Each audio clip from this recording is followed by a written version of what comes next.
I almost know what I'm doing. Hey, I'm Nick. That's Davey. We're Dudes After Dark. We waited for Belmont to end because who wants to cover Saratoga? That's boring. Let's cover claiming races at Churchill? Yeah, let's do that.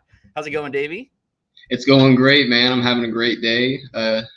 You said you were having a hot one over there in California. Oh, God. So the beauty of California is supposed to be nice weather, but when you leave San Francisco or LA, it's just hot. And so, like, I still have an outrageously expensive house and 110 degrees. Like, there's no reason to live here at all. So I'll tell my wife. It goes over well for me most of the time. Well, let's keep the heat going, man. I hope we can hit some picks here. I've got a pick 5 ticket. Oh, you do? Let me put that up. You talk. Yeah, so we got Churchill rolling out here. Race 4 starting us off, and I went 2 wide in this one. I went the 1 and the 10. The 10 is going to be my top pick, simply in front. Gets a jockey upgrade of Luis Saez. I think he's gonna have the race that he actually wants here. My other horse, though, is all the way to the inside. Mischievousness. We're gonna say that's how you pronounce it. I'm with you. And I'm pretty sure that's gonna have the only opportunity at speed is for Torres is if he just goes right there from the beginning, gets that short rail ride, and tries to go gate to wire simply in front. I think is the best closer, and is going to have to go get him. So those are the 2 horses that I chose on this one. Yep, I looked at this race. And then I said, I don't understand this race. I don't get it. I don't like turf races as it is, so I tended to avoid playing it. And then I'm just like. Non-winners of 1 on the turf, 3-year-olds with lots of layoffs, lots of like ones that don't quite make sense in here to me.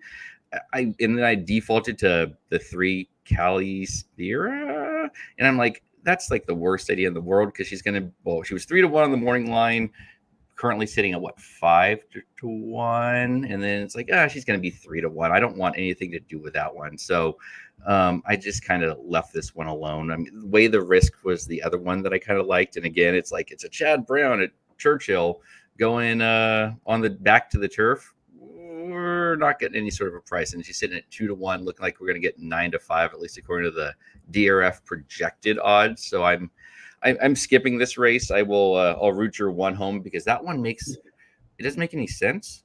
And that's why I like it so much, is because it's a turf race. They don't have to make sense. That's kind of why they're here. Is like, yeah, just pick up something random and we're good. So on that horse, I think the breeding says that it should be able to. It suggests, I think, that it can like the grass. And so moving over to this turf race, gets the rail. That 8-1. What do we got right now on him? 14-1. So that's put it up. I'll take that. If we can get the shortest strip. And maybe steal one here. Yeah. And I've since Timeform has moved over to DRF's website, I've been using it, and they have the projected odds on there, which is always, they aren't great, but they're pretty good. And typically they've been off by just a little bit. And I haven't looked yet today at Churchill, but they're projecting this one to go off at 17-1. So you should get, pretty much everything you're asking for there. And your 10 looks like it's going to go off at 5-2, at least according to those projections. So we will move on here to race 5. It's $100,000 maiden claimer because, why not? That's what we're going to do is maiden claimers for $100,000. You had a couple here that you like, the 1 and the 9. Which one would be your top pick? Oh, I don't know on this one again. I was thinking about maybe getting the Luis Saez double going on this one. Starcourt, he gets the inside. I think again a good run here for him. Luis Saez might just send him. I think I don't have it written down off of memory. I think was just off the pace, maybe in his last race, maybe second. If he can just jump up there and lead him around the turn. Dark Fury has a pretty decent little history. I think just steps into this race a little bit more talented than the rest. And we're gonna see what he's made of. Yeah. So those are the two horses I went in this race. I didn't really like the rest. Yeah, and that's sort of where this race is like it's a 3-year-old and up fillies and mares, 100 grand maiden claimers. So I would say you don't ever get claimed out of these, but in Kentucky, I bet half of them get claimed because they have money in Kentucky now just to claim them. So I don't know. I don't think they actually get claimed all that frequently when you get this high. None of these seem to have some like huge value that I saw. I mean, maybe, I don't know enough about any of these things to really have some strong opinion there. I ended up on the 7 as sort of my I'm going to be cute here race or pick. Okay. She coming off of a long layoff, ran at Fairgrounds back in December on the turf and didn't run at all. But if you go back to that September 16th race, ran 3rd here at Churchill, going 6 furlongs, and they're going 6 here. I don't know. I don't think she's like the most likely of winner. Obviously, that's why she's 15-1, but sort of feels like this race can go anyway. And if I'm going to kind of pick something more random in something like this, because like I said, I don't think anybody stands out. I think the 6 is the one that or the 7, I'm sorry, Plaquenil Champagne. I kind of fell for that one a little bit, but I was with you with the 9 also that may like the distance. Dark Fury. Fury. I'm a very good talker. But second race, I kind of feel like she can take that step forward. And then I wrote down the 4 and the 5. Nope, that's for the next race. Just kidding. And then Up the Creek. Maybe I'll talk correctly here. I sort of liked, but been running at this same type of level, the 100 grand maiden claimers or maiden specials back at Turfway. Never really liked the synthetic, but ran great or well enough in the 2 dirt races she has. So I don't not getting very clever with those two. I mean, the 3 and the 9 are both going to be pretty short prices, I think. So I not much here that I'm really gonna stand on. Yeah, it's a little chalky. I think it's pretty plain, and I think the pace even plays that way as well. So one of these short prices I expect to win. Yeah, I mean, and I'm not playing a pick 5 today. One, because I don't play pick 5s because I've looked at my numbers and I lose at pick 5s. I have not made money on a pick 5 this year. Well, for the year, I haven't made money, so I'm out on pick 5. So I'm going to play some wins and exactas as we get going here. We'll move on to race 6, which this race is one that I really like. It's for 3 and up, non-winners of 2 going 1 mile and 1/8 on the dirt. Yes. Got the scratch of the 2, got the scratch of the 11 of OP Firecracker, a really interesting horse that I kind of liked. And you can almost see all those. So you were wide here. Do you have a top pick? Do you have a favorite? Do you have one that you're really looking at here? My favorite was the 3, Phileas Fogg. I think it's just a very consistent horse, and I think can either go to the front and lead this race. I don't think he's going to. I think there's a few other horses that really want the lead, and that sets up for someone potentially coming just from off the pace. And I think he's capable of doing that kind of race. I think Speed Bias might try to gun it.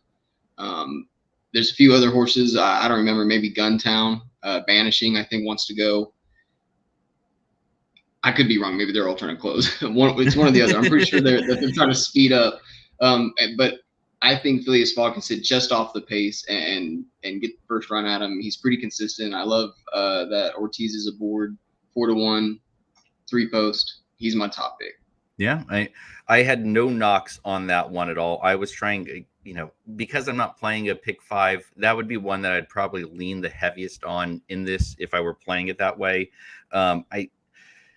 I wanted to try and beat it mainly because I'm dumb and I like to try and beat favorites all the time. And this one I had no real like, oh man, that one's bad. The biggest thing with that was that Phileas Fogg, the 3, has been running at turf and then came to Churchill and then ran on an off turf race and won. And so I think those figures are a little bit dressed up, a little bit not as, I don't think he's that good. I think he beat an okay off the turf type group. So I think he's going to get a little overbet. I ended up on Nyquick. I don't know. It's one of those. I've got him on there. Yeah, and he won a maiden claimer, and so you're like, all right, he did something, but he's not really doing a whole lot of much running at all. And then came back on that April 28th race and over a muddy track, and that's where I'm a little bit like, is that a little dressed up at Oaklawn? Gate to wire going a mile and 1/8 at Oaklawn in a field that's similar to this one.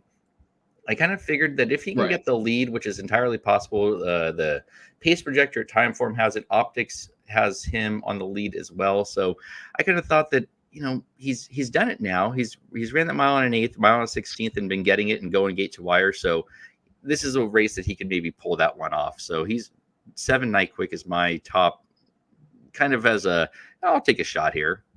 Yes. I've definitely got him on there. Brad Cox, Torres. Solid combo. I think he has, like you said, the right race, the right running style for this one.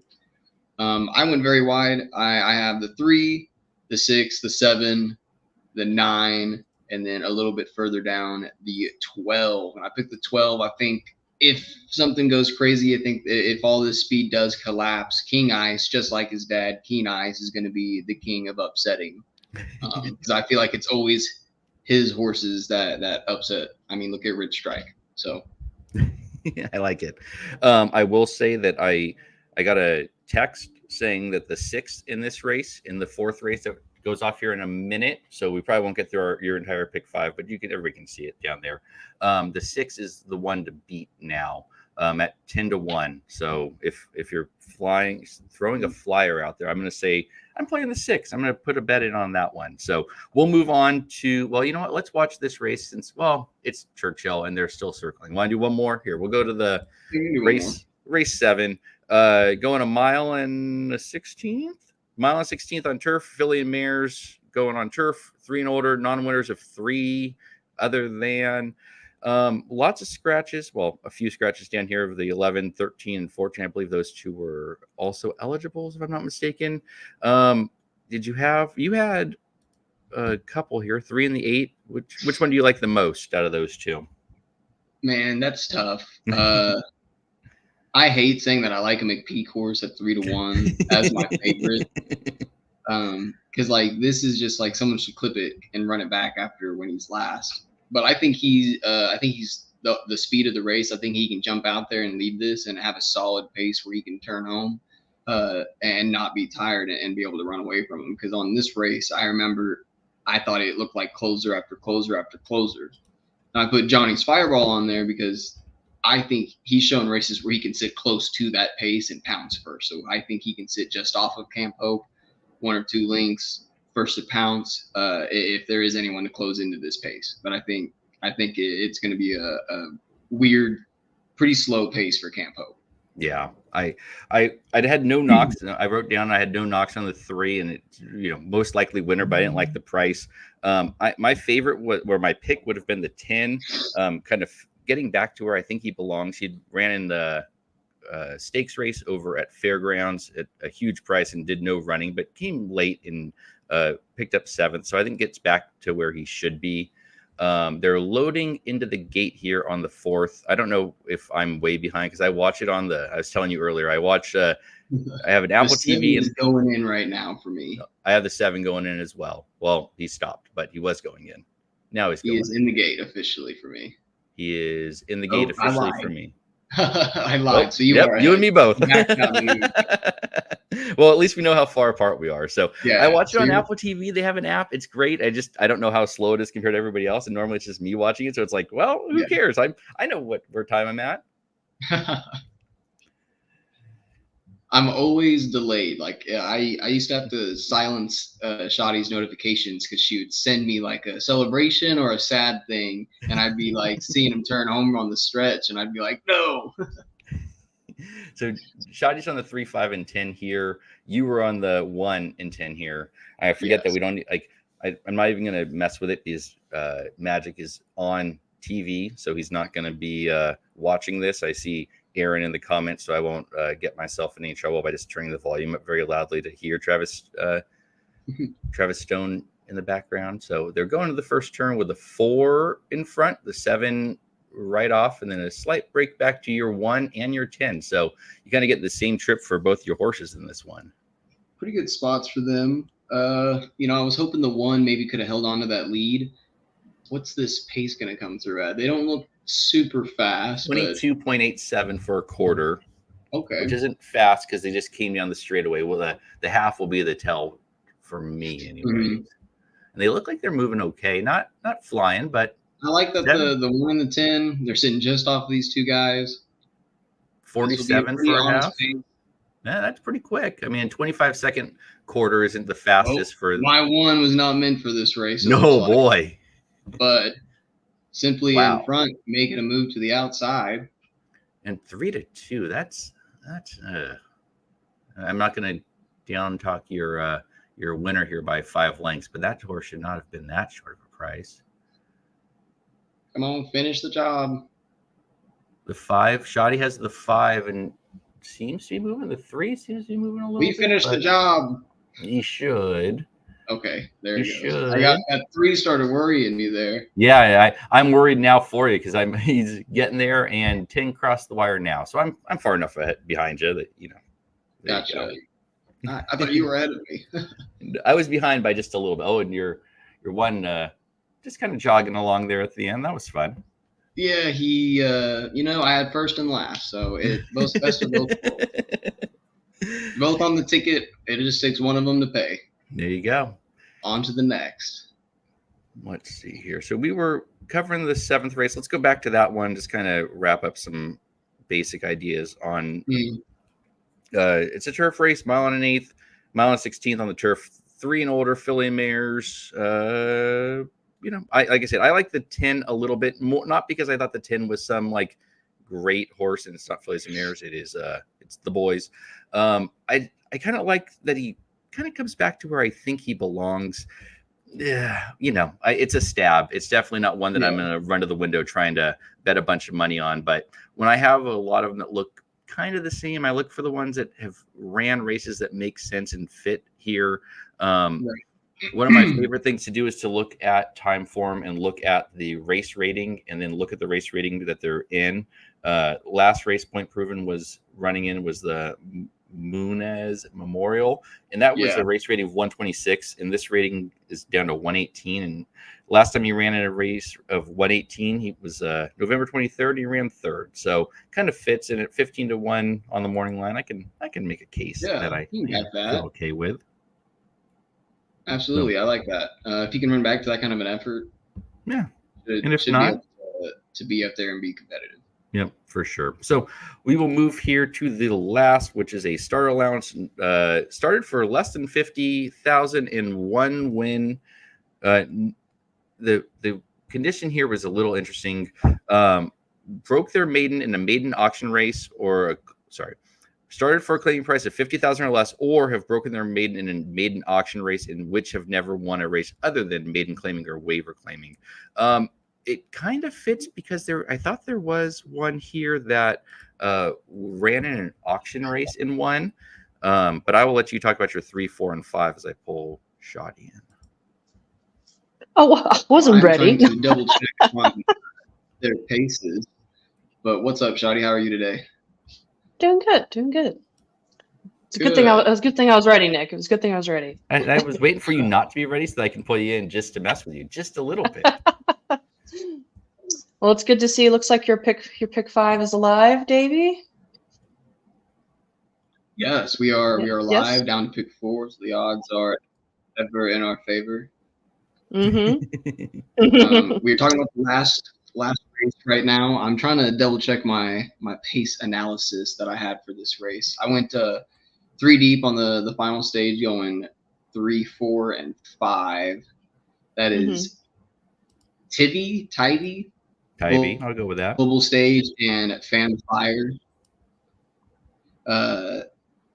I just think that these 3 they're a little bit better than the rest of the field. I think that Luis Saez, Florent Giroux, some pretty good jockeys there aboard for these guys as they go to try to make this run. Global Stage, I think, is the best horse of the field. But if any other 2 horses, I think, can catch him or have that opportunity to take that step, I think it's the 3 and the 5.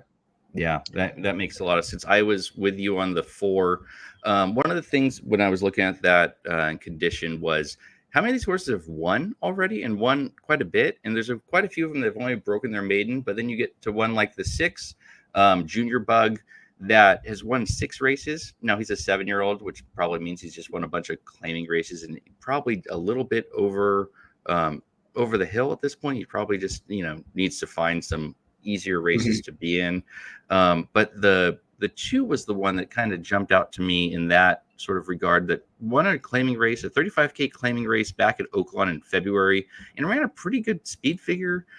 So I thought at 6-1, you may get a halfway decent shot with that one with Santana aboard, but I'm with you. Like the 4 just kind of stands over this field, but only has 1 win. So I am kind of interested, first time versus winners. It's maybe worth taking a shot against, and he's burned some money. He was 4-5 back last April. He was 2-5 at Oaklawn when he April this year. Then ended up breaking his maiden at Churchill at even money. But it's like he doesn't love to win, so there's definitely a case to be made against him. I don't think you're going to get too short of a price with having 10 in here, but I could definitely have a way to get talked off of that one. We're talking about race 8, correct? Yep, the last one. So the horses I had in order were 5, 4, 11, 7. I believe the 11 scratch. Oh, so that's why I was looking down a lot. I wrote my picks down. I have not seen scratches. So yeah, there are not too many, but yeah, the 11 did end up out of this race. So darn. Yeah, it's what it is. Did you have anything clever on that 5 that Davey didn't already cover? No, I didn't even have any notes. I was just like 5 on top. Roll some dice, pick some numbers. I like it. That's not a bad way of picking. This was the only race where I didn't really have notes. On the board. Yeah. Constantly on the board. I think he's gonna have to get the right trip for this race. I think it's possible. He could just sit right off of it. I don't know who the speed is going to be. I was kind of hoping the 3 with Sayaz aboard could get that kind of influence, go to the front and hug the rail and try to run home, and maybe the 4 and 5 can go get him. But that was my pace analysis in my head. Was I do think the 4 is the best, but if there's going to be 2 other horses with the right pace to beat him, it's the 3 and the 5. Yeah, that makes sense to me. I like the 2 just kind of going. So that was, I won't say my top pick. I don't really have a top one in this one. This is definitely one, again, where like I'm not planning to pick 5 because of 3 of the 5 races. I'm just like, I don't know, pick one. And when I do that, I normally try to go against the favorite, and that normally burns me, like that last race we just watched. So it's like not worth firing money at this thing that I don't think I can actually hit. And if I did hit it, I would probably do it for not enough money to make it worth playing. Yeah. So, but I mean, I definitely like the 2s. My first off the ticket. I just wasn't super confident in Santana. Yeah.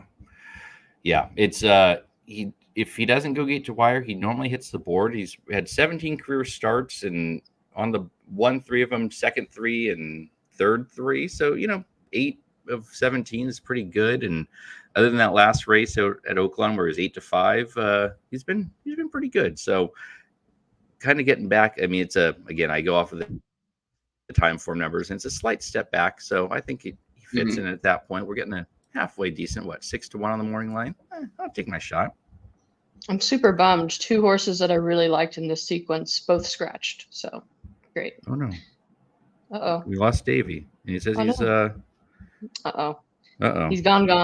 Device is not connected, so who knows what that means. So, there he is. I'll put him back in. There we go. Weird. I'm sorry, guys. I'm not sure. That's all right. How we feeling tonight, guys? Feeling good. I really like this sequence. I think there's some non-certainties in it, so I think that we could fetch some prices and make a profit if we hit. Yeah, I think your ticket, if it hits, when it hits, is going to pay pretty well. I mean, a pick 5 like this, I think that's unless you get chalk in the next, I don't know. I got to double check now. I'm going to go back and run my numbers through it. But your third leg there, you have good coverage. So I mean, even if you do that's chalk the one out, where I really was hoping for a price. yeah.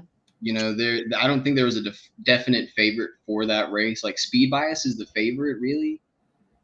And so there's a lot of different horses. I think a lot of different running styles that were gonna maybe play into their benefit. And so I was like, this is the race with some good odds, and I think I can maybe make some money on this one. The horrible thing about this one, my 3 horses that I had are not on your ticket.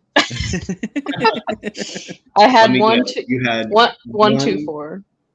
Okay. Yeah. Well, Escapologist is scratched. Yeah, that's what I was like, man, I like I do think that one maybe it would have made it on my ticket. And then you said Prove Worthy. Yeah.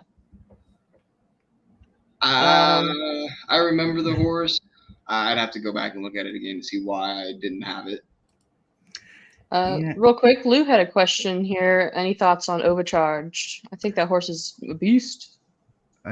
Didn't she just run, or am I thinking of somebody else? Didn't she just run? She just ran again, yeah. Is she running again on, or the one that we're talking about the last race? Sorry, she's not entered again, is she? I think even in Louisiana they won't let you run that quick. Okay, yeah, she's.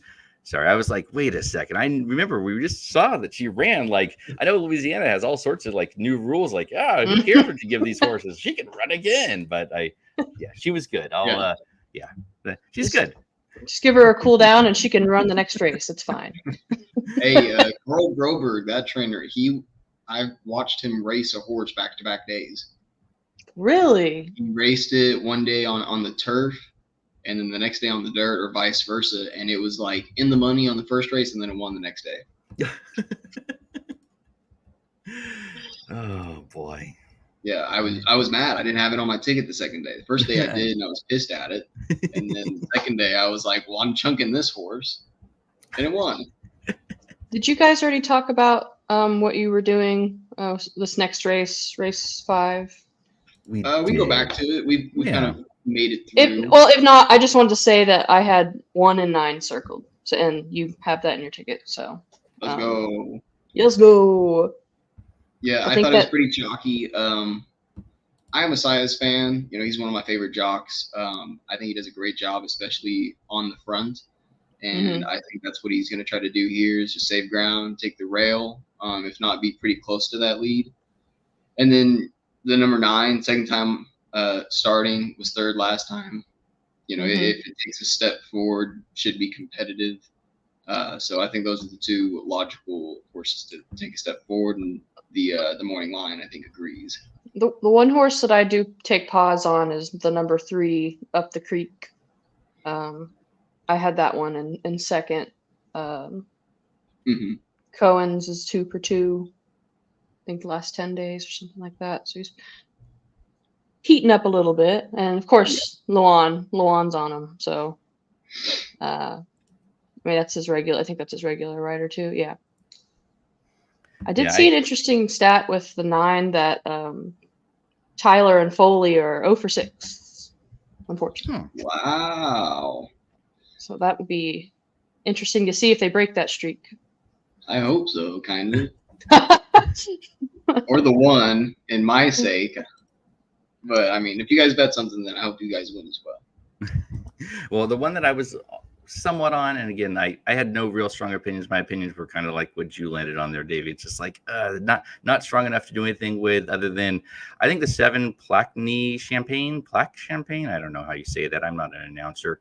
But kind of coming back off some rough trips and a bit of a layoff. I think she can hit the board. Would be my top play, just because you're going to get at least a halfway decent price. And I think coming back to the Churchill, like I said, she ran here back in September and ran 3rd and ran okay. So now I'm going to get, currently sitting at 16-1. DRF's odd projector, so you're going to be 18-1. So I'll take a stab with that one. It's a plain champagne. Oh. Yeah. I was just about to say that. I was like, it's yeah. Yeah. What are you going to do? I just saw it right as he said it that time. Earlier we talked about it, and I was like, yeah, that sounds right, Nick. Yeah, why not? It's fine. Well, we have 12 minutes to post. The 3 is currently shot up to the favorite 5-2 from the 4-1 morning line. Did we kind of want to talk about, today was opening day for Saratoga. I know that Aaron and Jared are traveling, if not already in New York. Did you guys play it all today? Did you get any hits today, or are you waiting for the weekend? I played in the Express Bet contest, and I hit one. I think it was the 9th race, the maiden race. When I play in these in Naira races, I just copy whatever David Aragona says. So I wait for the last 5 races, and I look for the ones that he likes at the biggest price, and I play those. And I hit one, so can't complain. He hit 3, I think, but they were too short prices for me. So I'll live with it. Paid $60 on a $3 win, $3 place. So pays for the tournament. I had so many heartbreaks today. First race, drunk on sake, got it. The race, what was it? The 2-step horse, the 3 horse that was like 23-1, had $1 on it only because somebody in the Discord was like, "Yo, this horse is gonna win." So shout out to the Discord, Aaron. You need to make your way back. That was awesome that the people in the Discord had that horse. Unfortunately, the very next race, the horse's name, What in the Literal, just knocked everyone out. And everyone was screaming, "What in the Literal?" Like, that was the one that David Aragona had. So that's the one that I won on, was What in the Literal. So I should have been in the Discord. If we had just collaborated, yeah, it would have been a big score. Because, man, the Gray Wizard, I love that horse. The Gold Cup. It's a good wizard. Oh, man. The Good Wizard. I figured, like, in between some of the races, we can talk about the big ones that are happening in Saratoga. I know it's been talked to death about already, but if you didn't see earlier today, Irad did hurt his foot, but it turns out, I think the x-rays came back negative, so didn't break his foot or ankle. Nice. So hopefully he will be back on his mounts tomorrow, maybe. If not tomorrow, Saturday, I would assume he would be back. Mm-hmm. And with that, I actually have not looked at all. So I downloaded the betting Bible, which is now officially out. I haven't scrolled through yet, so I'll stop right there because I was going to say, like, hold on. But I see it. I always print out because my work has a printer that works really well, so I always print it out just so I can have it lying around and I can crumple up my pages and throw it at things. So you can get that at Racing Dudes. You can monthly subscribers get it, and Saratoga is 2 months away, so never mind.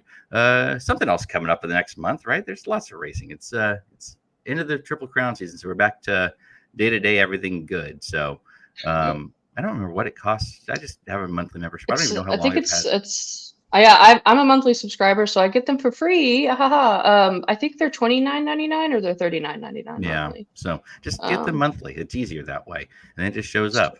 Get them for free. And I remember, and I say this all the time because it's my favorite story of all time, was during the pandemic, Aaron did one every week. So we had the Purple Martin at Oaklawn, and I've asked for a new. I ask for random one-offs like that all the time, and he yells at me all the time. So rightfully so. You know how many people he has to wrangle to make one of these? You can just throw it up there. It's fine. It's fine. And by the way, there are some people who, when you buy the betting Bible and you download it, if there are updates, you need to re-download it. So it will be updated after scratches, or if a horse is cross-entered somewhere. So it does get updated. And I know that there was not much rain today, and today was supposed to be the day that had all the weather problems. So hopefully we've avoided that. But I haven't been on the Twitter machine to find out where we're at with weather. Weather was okay today, right? It wasn't bad. I didn't notice anything being off. People say that it might be soft tomorrow on turf, but no, yeah, rain is coming now. So they expect rain in the next hour, and but then a little rain tomorrow, and then Saturday looks clear and 68 degrees. So nice and humid up there, I would imagine. Oof, yeah. Nice. All right, so let's see. We're 7 minutes to post. Up the Creek is still listed as favorite. So are you playing a pick 4 back, Davey, or are you? No, I just got the pick 5 going. Gotcha. I'm gonna leave it. I guess it would be a $30 pick 4 if you play the same ticket. Yep. Be half the price. Your plain champagne is up to 19-1. Is that something you might play in the exotics? Are you gonna go ahead and play a ticket, Nick, or I'm not did you playing. say you're passing? Yeah, I'm not playing any horizontals. I suck at horizontals. I've learned this over the years that I am just bad at horizontal play. So I will on occasion play a double, and like there's a contest this Saturday at ExpressBet at a ADW that doesn't sponsor this channel that I'm going to play in, and I play doubles in that as a way of kind of restraining my betting because I may have a gambling habit, let's call it. I'm up for the year, so it's I'm not losing anything. We'll say that I don't think I've told you guys this. I was at the Derby, and at the Derby, I was down on my last $200. I had a lot of money running through the Derby, and I was like, "Who's gonna beat Sierra Leone?" Because I knew Sierra Leone was going to run second. That was my big opinion, and so I was like, "It's going to be Catching Freedom." So I pushed the 3, and then I had Sierra Leone second, and turns out I picked. Mystic Dan to win the Derby and Sierra Leone to run second. So I had a $200 exacted at the Derby. So I am up for the year. That is awesome. It was I noticed it like seconds before the race went off. I'm like, well, I can't cancel it now. There's no way I'm going to get it back in. So screw it. Who cares? It's only $200. I'm going to win the other ones. I'll be fine. And as Mystic Dan's running, I just start screaming like outrageously. And my wife is like, "What? You didn't even say you like Mystic Dan. You don't even like that one." I'm like, "I know, but I messed up." And then I just yelled because I may have, again, been a little drunk and read that I won a... As you are in the Derby, yeah. And I thought it was a $2,800 exacted, not a $280 or $250, whatever it was exacted. Yeah. So I thought I won. I was screaming that I paid my house off. And the people in front of us may think that I paid my house off with a bet. But, just take one of those zeros off of that 250 and it's 25. It's fine. It's the same thing. I don't know if you saw the story from the Derby this year with Jared's brother-in-law. He was using me to put bets in because in Missouri, you can't place bets. And so he's like, here's my daughter likes this horse's name. Here's 3 numbers. Gave me 2 cold tries. And I was like, hey, man, I'm just going to like plug these in at the same time. It'll cost you $1. And here, I'll play it for $5. And if the horses had come in any other way, it looks like this ticket is incredible. This guy hits this trifecta, never has played horses in his life for $5. It paid like $5,000. And I'm like, like I totally had forgotten about the bet because it was like a $20 bet or something. I can't remember exactly what it was. And I'm just scrolling through my Twin Spires app, like, oh, I'm sad. I lost all these things. And then all of a sudden, my Twin Spires is like 5,000. I'm like, what? Where'd that come from? So that guy can never play horses ever again. He's never gonna hit something like that. True. Yeah. So stay out of it while the getting's good. Car Ramrod, I'll post it in the it's 2.5 minutes, so I won't make everybody watch it on a post it on the Discord. I'll post it on the Discord. I'll put it in the podcast channel so that fewer people see it, and then I will take it down after some time so that I don't get yelled at by the Discord exclusive. There you go. Somebody has to put the Discord link into the comments. Oh, you already know I'm on it. I know. I knew you had it. That's why I said it. So we still got 3 minutes. Man, these posts take forever. It feels like when you're talking about I'm posting as racing dudes. Ooh, it's weird. So, yeah. Ramrod's in the Discord. Yeah. A lot of our regulars are in there now. Yeah, we have a pretty good group that shows up there all the time. I have to turn off notifications during the day because people get a little excited about parks or something, and I just can't get notified every time something happens anywhere in horse racing. So I have that going for me. So what do you guys think about the Belmont?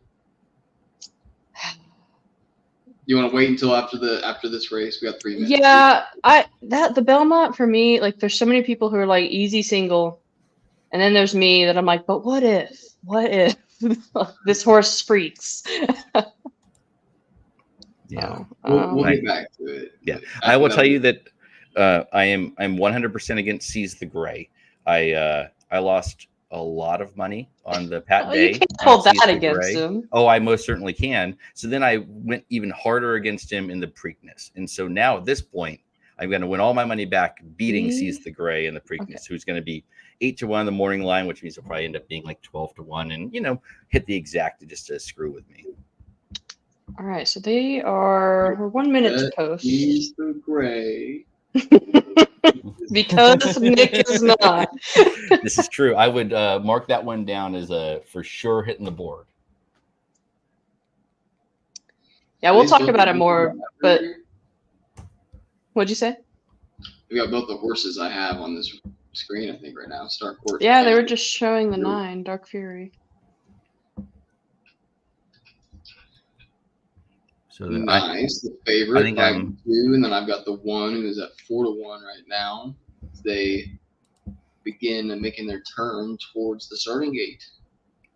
I am going to be slightly behind you guys, so I won't try to make the call. I'll let you guys do it. And since I have no money on this race, I really don't care what happens. So I'll be rooting for. So Rob, you're getting a good price. If you're Nick was talking about this one earlier, so that's. Like I said, I don't know if that's a winning type, but it certainly feels like a hitting the board type, and maybe drop out of this 100,000 maiden claimers to kind of find its level at 50 probably. They are loading into the gate. You know what I will. Sorry, I like the small pony behind you. It's Barbaro. Hello, Barbaro. Little Captain Rex on him. Oh, Captain Rex fell off. Oh, sorry, Rex. Sorry, Irad. Oh, too soon. I haven't even. I realized that us not talking while watching a race is great for people to be watching a YouTube channel of us talking about the race and not talking about the race. I mean, I wish we could show the footage, but we can't. Yeah, and I was saying earlier that I would turn it up loud enough so we could hear Travis Stone talking, but I figured I'd get in trouble. And I don't know that Magic's going to come back and watch this, and Aaron probably doesn't care because he's at Saratoga, so I could probably pull it off, but I don't want to risk it and then never be invited back to ever do this again. So. And we were supposed to get Curtis Manlow in here tonight, but I guess he won't make it. He's going to do a face reveal. Like, if you haven't met him in person, he has not shown his face before. So. Ooh, you're 9. All right, they are all terribly, in. Davey. Oh, I'm ahead of you now. Oh, you're ahead of me now. How does it keep changing? I don't know. Let's see. Oklahoma internet is what I'd blame it on. Yeah, I'm having some internet stuttering here. I don't know if that's me or someone else in here, but I wanted the 1 to get the lead. First quarter was in 21 and 85. Nope, you're ahead of me. I don't have the quarter yet. Now it's up. Fortune teller. Wow, how do I go from I guess I'll start to I don't even have a quarter yet. All right, the 8 Amy Z has taken the lead as they are heading into the stretch. That's you ain't that lucky has fought back here, and who is that on the outside? Is that the 10? Miss Enchanted. Oh man, that 2 is being stubborn, but here comes the 8. The 8's definitely. Oh, this man, running, get through there. It's I know the I'm behind 8. You guys. Oh, that's 8-10. Wow, that crushed me. That's really close. I can't tell who got that bob. I think it was the 8. It looked like on the inside. Von Hemel, if we're gonna get beat, if it's by a Von Hemel, I guess it's okay. Darn. Darn. I didn't have that one on my radar at all. Either of them, really. No, I mean, she just ran last out at the same level, the 100,000 maiden claimer, and ran second. So I just took a big step backwards on a speed figure that made me kind of say like, okay, not really gonna do anything, but what 10th start to get a win. I think the 8 got it. Yeah. God. Yeah, I did not have that horse. I was against that horse actually. Yeah. I just didn't think it was ready, but maybe Aaron would have talked me onto it. Who knows? And the 10 comes, it was off of a layoff out of Gulfstream, dropping in for a tag. Technically, I always find these 100,000 maiden claimers to be not really maiden claimers as much as like not quite maiden special weights, but pretty much maiden special weights. But yeah, I mean, that's going to be a huge exacta there, right? 8-10. That two ran monster for that being their debut. Mm-hmm. I thought was getting passed around the turn, but then fought back on that 8 and held on. Yeah. Starcourt came in fourth. Man, thanks for nothing, Starcourt. Hey, Pedal. This Do you have that one? Oh yeah, some kind of a gate issue. It looks like for the 9. Show on that replay. Broke weird. Yep. This trifecta is going to be outrageous, isn't it? 13-1 over 11-1 over 26-1. I'm going to say 50-cent trifecta is $1,700. Man, I think it might be more than that. I don't think there's enough money in the pool to be more than that, but that's you true. Could be right. I mean, it is a Thursday night, and Belmont, Saratoga is done, so there may be a bunch of people firing like us. I mean, there's 200 people watching this, so at least there's some appetite for this. I mean, they're watching us, let alone the people that are actually watching the races.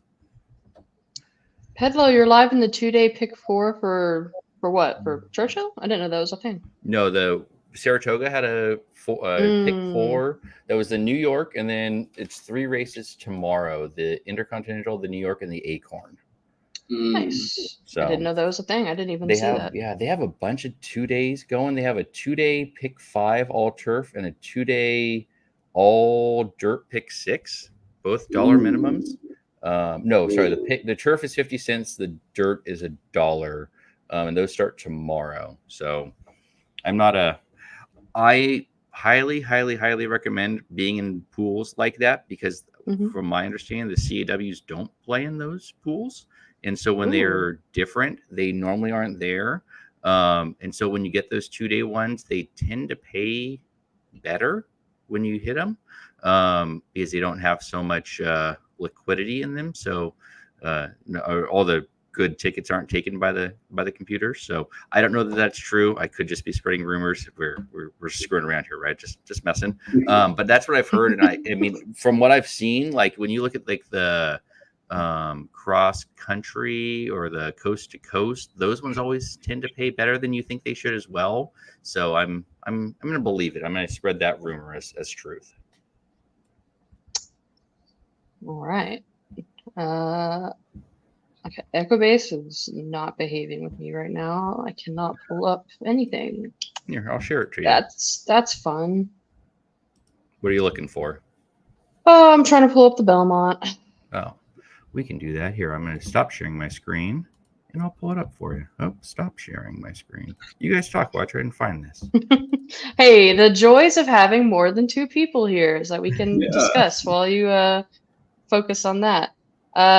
So what was the first race, Pedlo? I missed. It was the New York. It was the Gold Cup today. So Gold Cup today, and then the Intercontinental New York and Acorn. Oh yeah, the Great Wizard. Oh man, that's a great. Congrats. Yeah.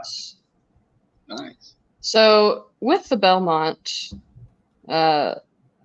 you were against Seize the Gray, Nick. Worst horse in the world. I like Seize the Gray. No, you would. Davey knows this. Davey knows this, but I am kind of worried that this is the race that he gets tired. Same thing with Mystic Dan. Mystic Dan has shown that he's legit. It wasn't a fluke that he won at Oaklawn in such an impressive fashion. Seize the Gray, I watched him debut, his 3-year-old debut at Oaklawn, and he impressed me then, and I was like, oh, he's back, because if you remember, he was racing as a 2-year-old quite a bit, and then he took a pretty lengthy layoff, which Just Steel did not get. So I don't know. It's obviously, he's won 2 in a row, once at a mile. one-step Preakness, and then now he's going to run 10 furlongs. In the Belmont, he has the rail. I don't like I'm not saying like he's my number one pick to win, but I do have him on tickets for me personally. Ooh. The trifecta paid $1,609 in that race, $16.09 and 20 cents. So congratulations to the computer that got that one. Yeah. I have not looked at all for tomorrow or Saturday yet. I'm actually going to be leaving here to go hang out with Nick Feldman. We're going to have some beer and we're going to talk horses. So Nice. I will have some better ideas because he's way smarter than me, and he hasn't looked either though as my guest because he has a new job but he works all the time. So that sounds miserable. Don't tell my boss I don't ever work. I was gonna say whatever happened to Feldman. I thought that was like you guys were the ones that were on here doing Dudes After Dark. Yeah, he got a job and now he's okay. He has to work and he has a good for him though. Yeah, sucker. Hate having to work for a living, right? Yeah. So I'm gonna say Anna Marie is my my pick. I don't love Anna Marie, but I think Anna Marie is gonna get a similar trip as Sierra Leone, and I think I'm gonna get 10 times the price, 20 times the price with Anna Marie, and I think Anna Marie is just as good as Sierra Leone. If you see that Derby trip that Sierra Leone or that Anna Marie got, you understand why he didn't finish as well as he could have. So with a 10 horse field, I kind of feel like he has a good shot at 12-1. I kind of love him. Ron, to answer your question, I think, that's kind of what we were saying, that there's less money there. Yep. There's Shadi looks like she's paused, so I'm going to hop in unless I'm the one that's paused. I've been talking with people. Oh no, I'm so sorry. There's something. I think it's on my end, the internet thing. But yes, which is wild because I'm at work right now. We should have good internet, but this StreamYard always gives me problems every time I'm on it. So I've got an Ethernet cable running now, and it seems to be working. But yes, Ron, I've heard that. I don't know if I believe it, but I'm going to pass it off as truth because, like I said, I think it makes the most sense that they don't want to get involved in those sorts of wagers. And like I said, the coast to coast, the cross countries, those ones tend to pay better than they seem like they should. Same with like they have the Turf Pick 3 for the rest of the weekend and even today. And those even pay better. So higher minimums always help. I know people hate the higher minimums because it's harder to spread, but I think higher minimums are a good thing to keep efficiencies of computers and their 20-cent wagers where they can basically cover all. It helps. So it hurts, but it makes it better when you actually hit them. So that's my 2 cents. So since we have the Discord, we do group tickets using the Twin Spires Bet Share feature, which, by the way, the Dudes are still partnered with Twin Spires. If you use code DUDES for your first deposit, they will match. They will match up to $200 as long as the deposit is over $25. So pretty awesome. And then you can do bet share. So if you wanted to buy into a pick 5 ticket, that's like $600 for $10. So it's fun for the ones who want to play along and be live to a big ticket, but can't afford $600. Next time we do Dudes After Dark, just have a group ticket. People want to get in, they can. I really want to. For me personally, I wasn't able to do it in time because I am at work. Well, and I would also say that some states, like the beautiful state of California, doesn't allow you to do it. So I see it in the app. I can push the button and it says your state does not allow. So in some states like Missouri don't even let you download the app. So but we could still let some people who are able to play along. Mm-hmm. But since we're doing lots of group tickets in the Discord, of course, I'm hearing a bunch of opinions because we're trying to build a group ticket for Saturday that ends with the Belmont. And I've heard people argue for every single one of these horses, and it has made me go from I'm singling in this race to I can't single in this race. Like it would kill me if like a horse like Seize the Gray wins again. Uh-oh. Have we lost you again? Shawty. Uh-oh. So the other one, I'm going to talk over her until she comes back. Who do you like in the Belmont? Have you looked yet, Davey? Yeah, I mean, I think Sierra Leone is the horse to beat. I think the talent's there. We get Pratt. I'm just like, everyone loves Pratt, right? I think the talent in this field is good, but I don't know if they're good enough to beat Sierra Leone coming off of this break. Going to be fresh, keyed up for this race. And it's not a mile and a half. It's a mile and a quarter again. Seize the Gray, I do have a little interest on the inside. I'm a little worried because it's such rapid back-to-back-to-back racing. Yeah. But it was a mile, and then it was a mile and 3/16. Now it's a mile and a quarter. So we are stepping up each time. So it's not – he wasn't like a Mystic Dan who was mile and a quarter or a mile and 3/16. Now a mile and a quarter again. Yeah. Just a little bit more rested there. And I think that showed in the Preakness. And so Mystic Dan, I do like him. I think he's proven. I think he's going to be too tired. Seize the Gray, though, still has a chance. I do have an eye on Resilience, though. I think maybe before you go to that one, I have to do one thing. I have to do one thing for everybody. Swing, swing, temple. Sorry, just in time. when you say it, I had to do it, so I had to move the whole thing. It's pretty obvious I'm doing it if you're paying attention to the background. Like, oh look, it's no longer that one; it's this one. But there you go. Resilience, I think, has a great chance. I wasn't sure how good Resilience actually was. Was it the Risen Star was like fourth behind some pretty good horses, then comes up to the Wood, gets the job done, and then gets sixth in the Derby. Not a bad race. We're resting. The only thing that really worries me is that we don't have Johnny V aboard anymore. We have Junior Alvarado, and Johnny V goes to Antiquarian, who I'm not the biggest fan of. And so then I'm like, do I even need to like Resilience? Yeah, I've heard the talk about Resilience. I've heard the case made for him, and I don't know. Like, I don't trust that Wood at all. I think that Wood is not good.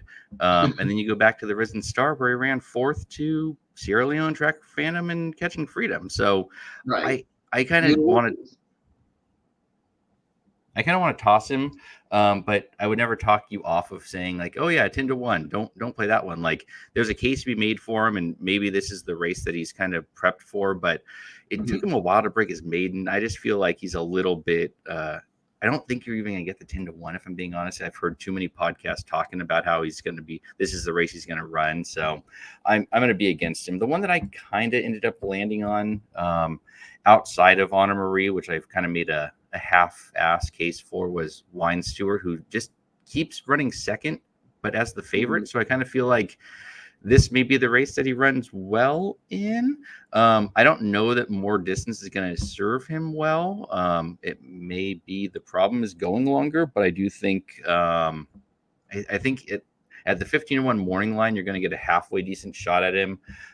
He did lose to Antiquarian last out in the Peter Pan, so I'm not like running to go bet him, but at that price, that's the one that I'd kind of want to land on is, a deeper shot, especially in the underneath in the exactas. I'm probably going to play something with him in second with Sierra Leone and Anna Marie in first. So more of a vertical play would be kind of the way I would look at it.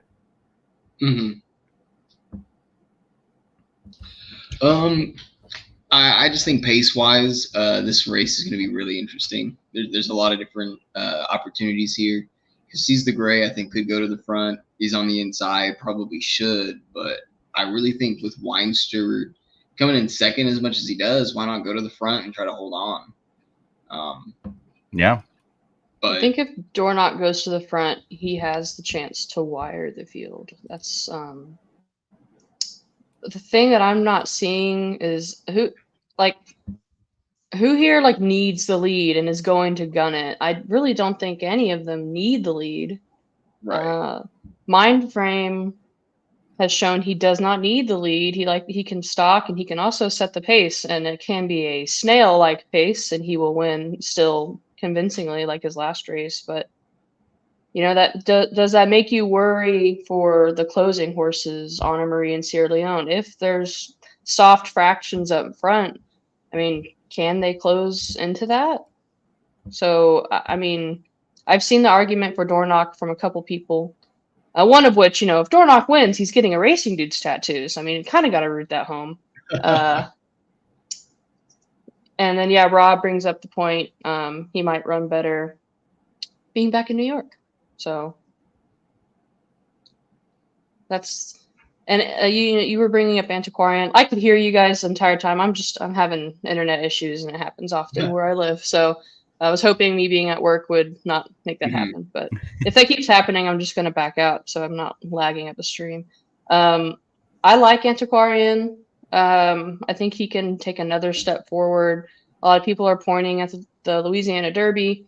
He broke through the gate, knocked off his rider, keyed up. I think he lost the race right when that happened. And then, he came back and won. The only horse that I'm kind of just completely off of is the Wine Steward. I'm not entirely sure he wants the distance. Yeah. But, and then you brought up Resilience, who at this point everyone keeps talking about Resilience.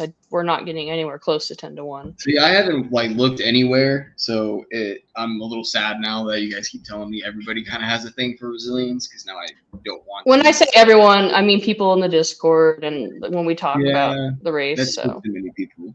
Yeah, well, I listen to way too many. Of us. I listen to a lot of podcasts that are not Racing Dudes nor the Discord, and everybody's on them. So everybody's like, "Oh, it's a long shot. It's my, it's the wise guy pick." So I don't think you're going to get 10-1. I also don't think you're going to get 2-1. I think you'll probably be in that 6-7 range.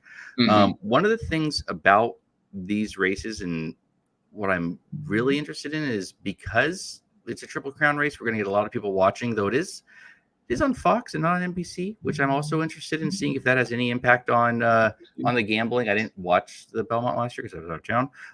But I'm wondering if we're still going to get that no horse over 50-1. I can't imagine you get a 50-1 in a 10-horse field, but do we get those crazy, all the horses get over bet because everybody's trying to get value, or are we actually going to get a pretty strong favorite in Sierra Leone? I mean, David Aragon is really good at making the morning line, but I think if you get triple the money you normally get like on a Saturday, if Sierra Leone is just going to be pounded, or do you think we actually get some sort of price on anybody else? I mean, Protective being a Rapoli Pletcher, I think might come down from 20-1. That would be. It's hard for me to tell you who's going to be long shot, because again, like I said, I've heard people make cases for all these horses.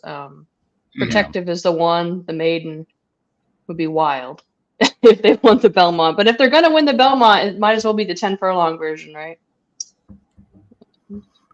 By the way, they are on the track for race number 6. We have 8 minutes, so I think the Belmont's more interesting than this race, so we can come back to this one. Everybody's out of their pick 5. Sorry, Davey. But I think we can do a little talk about this race in a little bit. I think I think Ron's right here. When I looked at this the first time through, I said, so I just single Sierra Leone and I'm done, right? And I kind of feel like that's how people are going to look at it.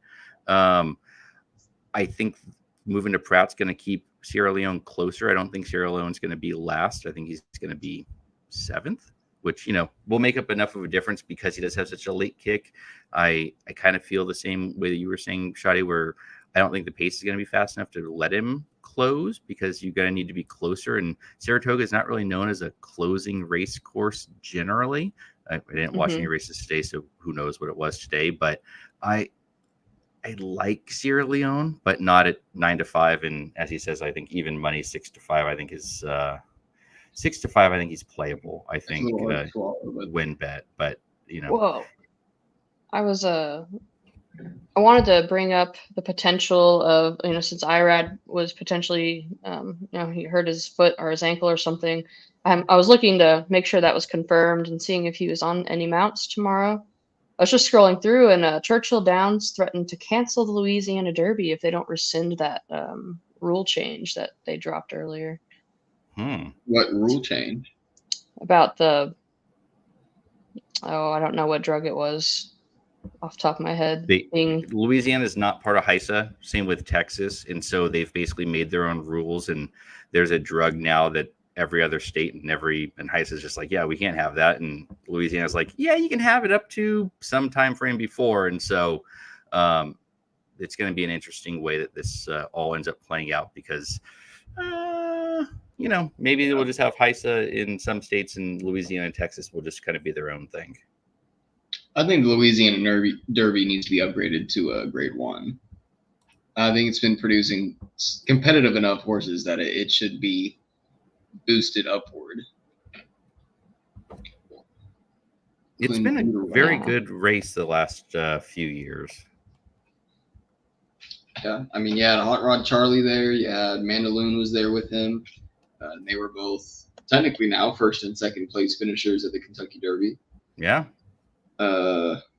Epicenter. Who else was there? I mean, Catching Freedom's pretty good. Yeah. I mean, in Sierra Leone ran there, not in the Louisiana. But in the Risen Star. Yeah, but in the Risen Star. So, I mean, Fairgrounds has had some decent runners come through there. So I do think it'll be interesting how that all ends up playing out and if, what Churchill ends up doing. And, because Churchill can make up their own rules as they have with Bob Baffert. So maybe they just make up their own rules and say you can't run with it at Fairgrounds. And that's entirely possible also, where basically you have, 2 circuits down there where you have Evangeline and Delta, where they're just like, yeah, we don't care. Jonathan Wong, come on in. And Churchill kind of follows the rest of it. So we'll see. Oh, Jason's saying War of Will also ran down there. War of Will, I remember that, yeah. Mm-hmm. So we do have 4 minutes to this next race, so we'll take a quick look. I don't have, again, no real strong opinion, but I kind of landed on the 7, thinking you can go gate to wire. You had 2? No, this is where you went pretty deep, right? I went wide. I had like 5 horses. I had the 3 on top. I had the 6, the 7, the 9, and the 12. So Shawty, do you have an opinion here? The 12 dropped 20 to 1, all the way to 10 to 1. Yeah, I had the 1 on top, cutting back in distance. I mean, it's been racing in some classier races. Yeah. It's now up to 4 to 1. The current favorite is Phileas Fogg, who I did not have on any of my lists. So definitely put that one on top when Davy's on it and Shotty's off. That's guaranteed to make sure that we get him home. So 3 on top, and who we're going to fill up our trifectas with, then I guess is how I'm going to play this one. Just throw some numbers out there. Prove Worthy, the 4. I liked a little bit. Yep. It's back to a fast track. Last out. Didn't just do horrible on a sloppy track, but last time, all of the races, so they ran at Saratoga on a sloppy track, and I don't know. I just think on a fast track, I want to see how they run at Saratoga. Yeah. So Prove Worthy won at Oaklawn on a fast track in a similar race. I think that was race 3 on Oaks Day that Prove Worthy ran 3rd, and that track was very sloppy that early on. It had rained all night and most of the morning, so it was definitely sloppy, so that you can really cross the line through that race, and he kind of fits here. Plus 3rd is a 4-year-old, 3rd off a layoff, currently 8 to 1, but looks like at least the DRF projections have it at 11 to 1. I was with you with the 4, and then I also like the 5 kind of for the same reasons, and that kind of in the same boat of like not quite fast enough, but with a race like this where you can kind of go as deep as you need to, the 4 and the 5 at those prices made some sense, especially in the underneath spots and the tries and things. Did you look at the 4 or 5 at all, Davey, or did you just say, nope, they like them, I'm out? Command Performance, I refuse to choose from past experiences. And then Yeah, I've looked at Prove Worthy. I just wasn't sure on that horse. And Santana with Cassie. I just wasn't super interested in that combination from them. Prove Worthy, I think, is like he has got to prove if he is worthy of such competition. I think he's been a fairly mid. Like, yes, he looks like he could potentially, at his best, compete, but he hasn't been consistent at that level. And you had Vanishing on your ticket, right? Me or him? You. I did not. You did not have. You had the 9, the Princess Spur. Yes, and then the 12, King Ice. King Ice. Not Keen Ice. Yeah. No, son of Keen Ice. So I just I threw in a trifecta 3 because he's going to win now because Shoddy's off and Davey's on. 4, 5, 7 in second, and then 1, 3, 4, 5, 6, 7, 8, 12 in third for 50 cents is $9. So definitely not a huge ticket, but one of those. I need some action. I haven't bet yet while we've been on here for over an hour. I got to get something firing. Getting the itch. Yeah, it itches a lot all the time. I should probably get it looked at by some professional, but what are you gonna do? Ew. Hey, I hit Well, the they are. trifecta. That's all I needed. They are loading into the gate. After this race, I kind of want to talk about like what's your favorite race other than the Belmont this weekend. Doesn't have to be Saturday. Most they're of off. them. Wow, they loaded very fast. Wow. Man, they're still loading on mine. Yeah, me too. 7 has gone to the lead. The 10 wants to lead. Wow, okay, they are 5 across the track. That 10 is just gonna choose to be very wide, I guess. 7 is holding on. I didn't even see Nyquick. Nyquick We got King Ice and Nyquick. This is the 7 Nyquick was my top pick when we went through this the first time, mainly because of going gate to wire, and I don't think that's going to happen. But 23, no, Phileas Fogg is on his withers right now. And 23 seconds for a quarter is not super fast for this. No, it's not. So you guys are doing great. 7 in front by half of 3/4, 3 right behind, 1 and 10 sitting right behind. Shoddy says the 10 is going to go wide all the way around, and it certainly looks like he's going to go 3 or 4 wide around both turns. So if the 10 does anything here, it'd be really quite something. 8 sitting right behind, and 1 in front. 8 is the 9. 47 and 8. I'm back. So 3's taking the lead at the top or going into the turn. So we went 3, 7 and 1, 10, 8, 9, and then kind of all behind. 3 doesn't look bad going around this far turn here. All right, they're into the stretch. 1's getting pumped on. 7's not going away yet. 7 kind of bounced off. It didn't bounce off the rail, but 3 is in the lead right now. But here comes the who is that? Is that the 8? 8. The 1? 8 and 1 are coming, but the 3 is. All right, 3 is out. 1, 8. Out. 1's gone. Speed 8 bias. surging. 8 surging. Oh, 1 wins. 1 in front. 8 coming. 1, 8, 6. Wow. The 7 and the 3 just kind of went away. They went too fast. And 1, 8, 6, and it looked like the 3, 7 ran 4, 5. Yeah, they quit hard. Davey will get us. Davey will see the finish here in a second and let us know what happened. I know my TV's not working. It shows like it's just. I was trying to get it back up to speed with you guys or something, and instead it just decided it didn't want to play at all. Yeah, the 6 got 3rd. Hurry. Yep. Yeah. One speed bias. Gun town. Yeah. 1 made sense. I mean, I know you made the case for him, and it seems like that's exactly what he did, was getting back to the level he should be at. He was running the Razorback, and he ran in a stakes race, Temperance Hill Stakes over at Oak One. And then fits into an allowance race and 2 to 1, 3 to 1, 3 to 1. 72. Second choice. Yeah. In that, second choice, not a bad. I mean, that's one of the beauties of these races with 11, 12, 10 horses is that you get, favored into being 3 to 1 in a pretty competitive field. And the 8 was 17 to 1. So your exacta is going to be pretty nice. And I don't think you'll get a $1,600 trifecta, but The 6 was 8-1 and probably not used very much in that trifecta. I can't imagine David, did you use the 6 at all on anything? Me? You did. You had the I had 6. a hurry. Yeah. Yeah, I like the 6 a lot. That might have been I think the 6 was my second pick actually. Yeah. And fits pretty well. Won last out at Churchill and came back and ran a pretty competitive third. 18673. Final order there. What do you think, David? Give me a trifecta pick. What do you think? Or not pick, price. It went what? 186. So 3-1 over 17-1 over 8-1. Ooh, that is gonna pay $253. Did you just see it? No.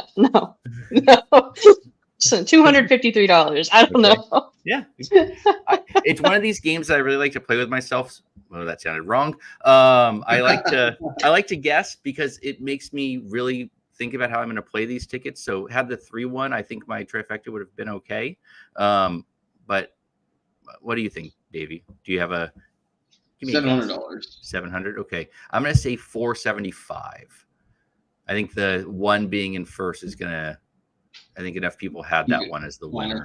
Yeah. So, I think it's important to kind of look at those things, especially when you don't have probables, exactas and doubles, you can kind of guess and you don't even need to guess. You can just look. Whereas having playing a pick 3 and guessing what your payout's going to be really helps refine your ticket where you don't need to be playing the all button because it costs you a lot of money. Yeah. Did we lose Shotty or is she just staring intently at her phone? I think we lost her. I think we lost her again. Oh, no, now she's back. She's back. We just talked about it. Well, Yeah, let's take a look at the next race, I guess. Yeah. Then I guess it's the feature race. Race The penultimate 7. leg. The penultimate leg. I love that Magic takes so much pride in saying that because as a jumps coach, like track and field jumps, one of our most important steps is the penultimate step in our jump. So I have to say that word all the time. I get upset when Magic is not on Magic Mike's show and Mike forgets. But Mike doesn't usually forget. Oh, 268. You almost got it. Oh, Almost got it. 53. Nice call. I had 475, so I was way off. Down and tossed it. All right. Well, race 7 we have. Go ahead. No, you go ahead. The race 7 is the turf race, so I hate it immediately just off the bat. Going non-winners of 3 other than, which is always a fun condition. Basically, they're not quite stakes races, or they're trying to get fit to run into a stakes race. So you got a pretty good field going a mile and 16th on the turf. Time form has no speed in this race. I kind of agree with it, but I think the 5 is going to go a little faster than we kind of expected, but hasn't really shown it on the turf. Davey, you were 2 deep here, weren't you? Yes. So I have the number 3, the McPeak horse, on top. Like you said, I don't think there's any pace in this race. I think that this horse has just enough pace to inherit the lead, run at a reasonable pace, and then scurry on home without being chased down. Then I put the 8. I had Johnny's Fireball to, if there was a horse I think capable of doing it, I think it was Johnny's Fireball. It kind of sits mid-pack. Could get that ride from T-Gaff, who's having a good one, to just try to close and try to go catch Camp Hope. But I'm worried about how fast this pace will be because I feel like there's a lot of horses I want to close. Yeah, and I think that's sort of the tough part on this one is that because they all want to close and there's no speed to close into it, it may set up for one that's sitting second or third off. And so one that may get a decent break. I had absolutely nothing wrong with the 3 Camp Hope. I think last race ran second here, basically in the exact same condition. Went off at 10-1. So now if you're going to get a short price, which was 3-1 in the morning line, currently sitting 5-1, but looks like based on, again, the DRF probables, looks like going to be about 3-1. No knocks. I just think that with that price, I'd try and go somewhere different because it's Kenny McPeak at 3-1. So we all know that's not what we want to be doing most of the time. I was on the 10, thinking I was going to get somewhere close to 15-1, and DRF is telling me I'm going to get 5-1. So now I'm less interested. But I thought the Munez Memorial last out was a way too much for that horse. So now getting back to that allowance race where he sort of fits. If you look at the fairgrounds races from earlier this year and late last year, ran second and third in a bunch of those races. So kind of fits as a 4-year-old. I kind of like where that one's at. So maybe play it at 5-1. Like I said, I kind of liked it much more at 15-1. Shockingly, I want 3 times the price because that's what I always want. But yeah, did you get any? You have a strong opinion here, Shadi? Well, my top pick for the entire sequence was the 2 Salute the Stars. So rip. I had 2 and 8 circled. Yeah, drink to that. No, pour one out. I had the 8 on top after that, and then 3-6. So Johnny's Fireball. What Davey said before is exactly what I was thinking there. The 6, I think, is finished second last out at Churchill, and maybe they like Churchill. I'm looking at the past performances, and they kind of were running a Turfway and weren't doing so hot. But as soon as they hit the Churchill grass, all of a sudden here you're losing by a head. I would like to see this horse come back, and if anything, use underneath, especially if you're going to be at 10-1, which the moment they're at 16-1. So and DRF says 19-1 when it's all said and done. So I think you're going to get, all of your 10-1 and probably more. So I'm with you. I think that one makes sense, especially like you say, if you make a case that it just likes Churchill, but only ran once at Churchill. And I don't know that race was any good, if we're being honest, but I'm never going to knock a 19 or a 10-1 in this case. So let's get it in third, and I'll have to trifecta with it. Yeah, I had in third or fourth for a try. So, and if you want to get spicy, put it in your exacta underneath. Yeah. But Ron, you're getting Hidden Stash confused with Mostache. Both great. I love Mostache's name. It's best. Hidden Stash is a big closure. Mostache is the other way around. Yeah. Yeah, Hidden Stash. Because I was like, man, he was a Derby horse, I think, for a little bit. Like maybe early in his career. I could be wrong, but wasn't great. And then now we see him here doing this. But Barberini was the first one off my ticket. I had in third also. Big Blue Line was interesting. I thought the 9 even was maybe a little interesting, but this race just kind of looks like a mess to me. And I was just hoping if the 3 is the speed that there is, could maybe go gate to wire. Hidden Stash ran in the Derby in 2021 and ran 14th when Medina Spirit won, and then took a big long layoff and has now become a turf horse since he's been back. So nice call. Aha! I knew it. I would toss the 9 because I never play Southern California turf horses, and then I look 3 races back and he ran at Keeneland. He ran 6, so I said nope, not a chance. So that's my strong analysis on. I should have just said the 9. Future Venture. Let's go with that. That works for me. Yeah, looks a little outclassed, but kind of maybe back to the spot where it should Ventura. be. Fierte Ventura. Yeah. So, I hate turf races. I don't know if I've said that enough, but I hate turf races because I think he hates turf races, guys. Yeah, I don't know for sure. I'm gonna put a pin. We'll wait a few more minutes. I'll make sure that we get that point across. I always find it to be like rolling the dice, and I know it's not because plenty of people pick turf races just fine, right? Like Mike Somich is very good at turf races, and he picks long prices. I love and he makes turf good races. cases. Yeah, I know everybody does. I love turf sprints and then dirt miles. Those are my 2 things. So the Breeders' Cup, big ass fans, dirt mile, one of my favorite races, and I love handicapping. So that means you really love race 10 and 11 on Belmont Day, the Met Mile into the Manhattan. Yes, the Met Mile is literally, I hold that race dear to my heart. I love that race, and it is loaded this year. So I don't even know if I want to like pick a horse. I just want to like enjoy the race. See, you're one of the people in the minority. I also really love the race, but I think I agree with you that there are some horses in this race. I'm like, man, those are good horses, and I can't wait to see them go against each other. But there's some people who are like, this race is trash. It's like, is it because you hate National Treasure? Is this what's happening? Right. Like everyone's like, oh, he's not that good. National Treasure, like his 3-year-old career was crazy because he wasn't with Baffert, and each of his races he had trouble, and it was just bad luck. Then he finally got his crap together. He went back to Baffert, won the Preakness, was competitive in the Dirt Mile to Cody's Wish, won the Pegasus, was still like top 4 overseas. Like, put some respect on my boy Nasty T. So I pulled up the Met Mile since you liked it so much. I don't know.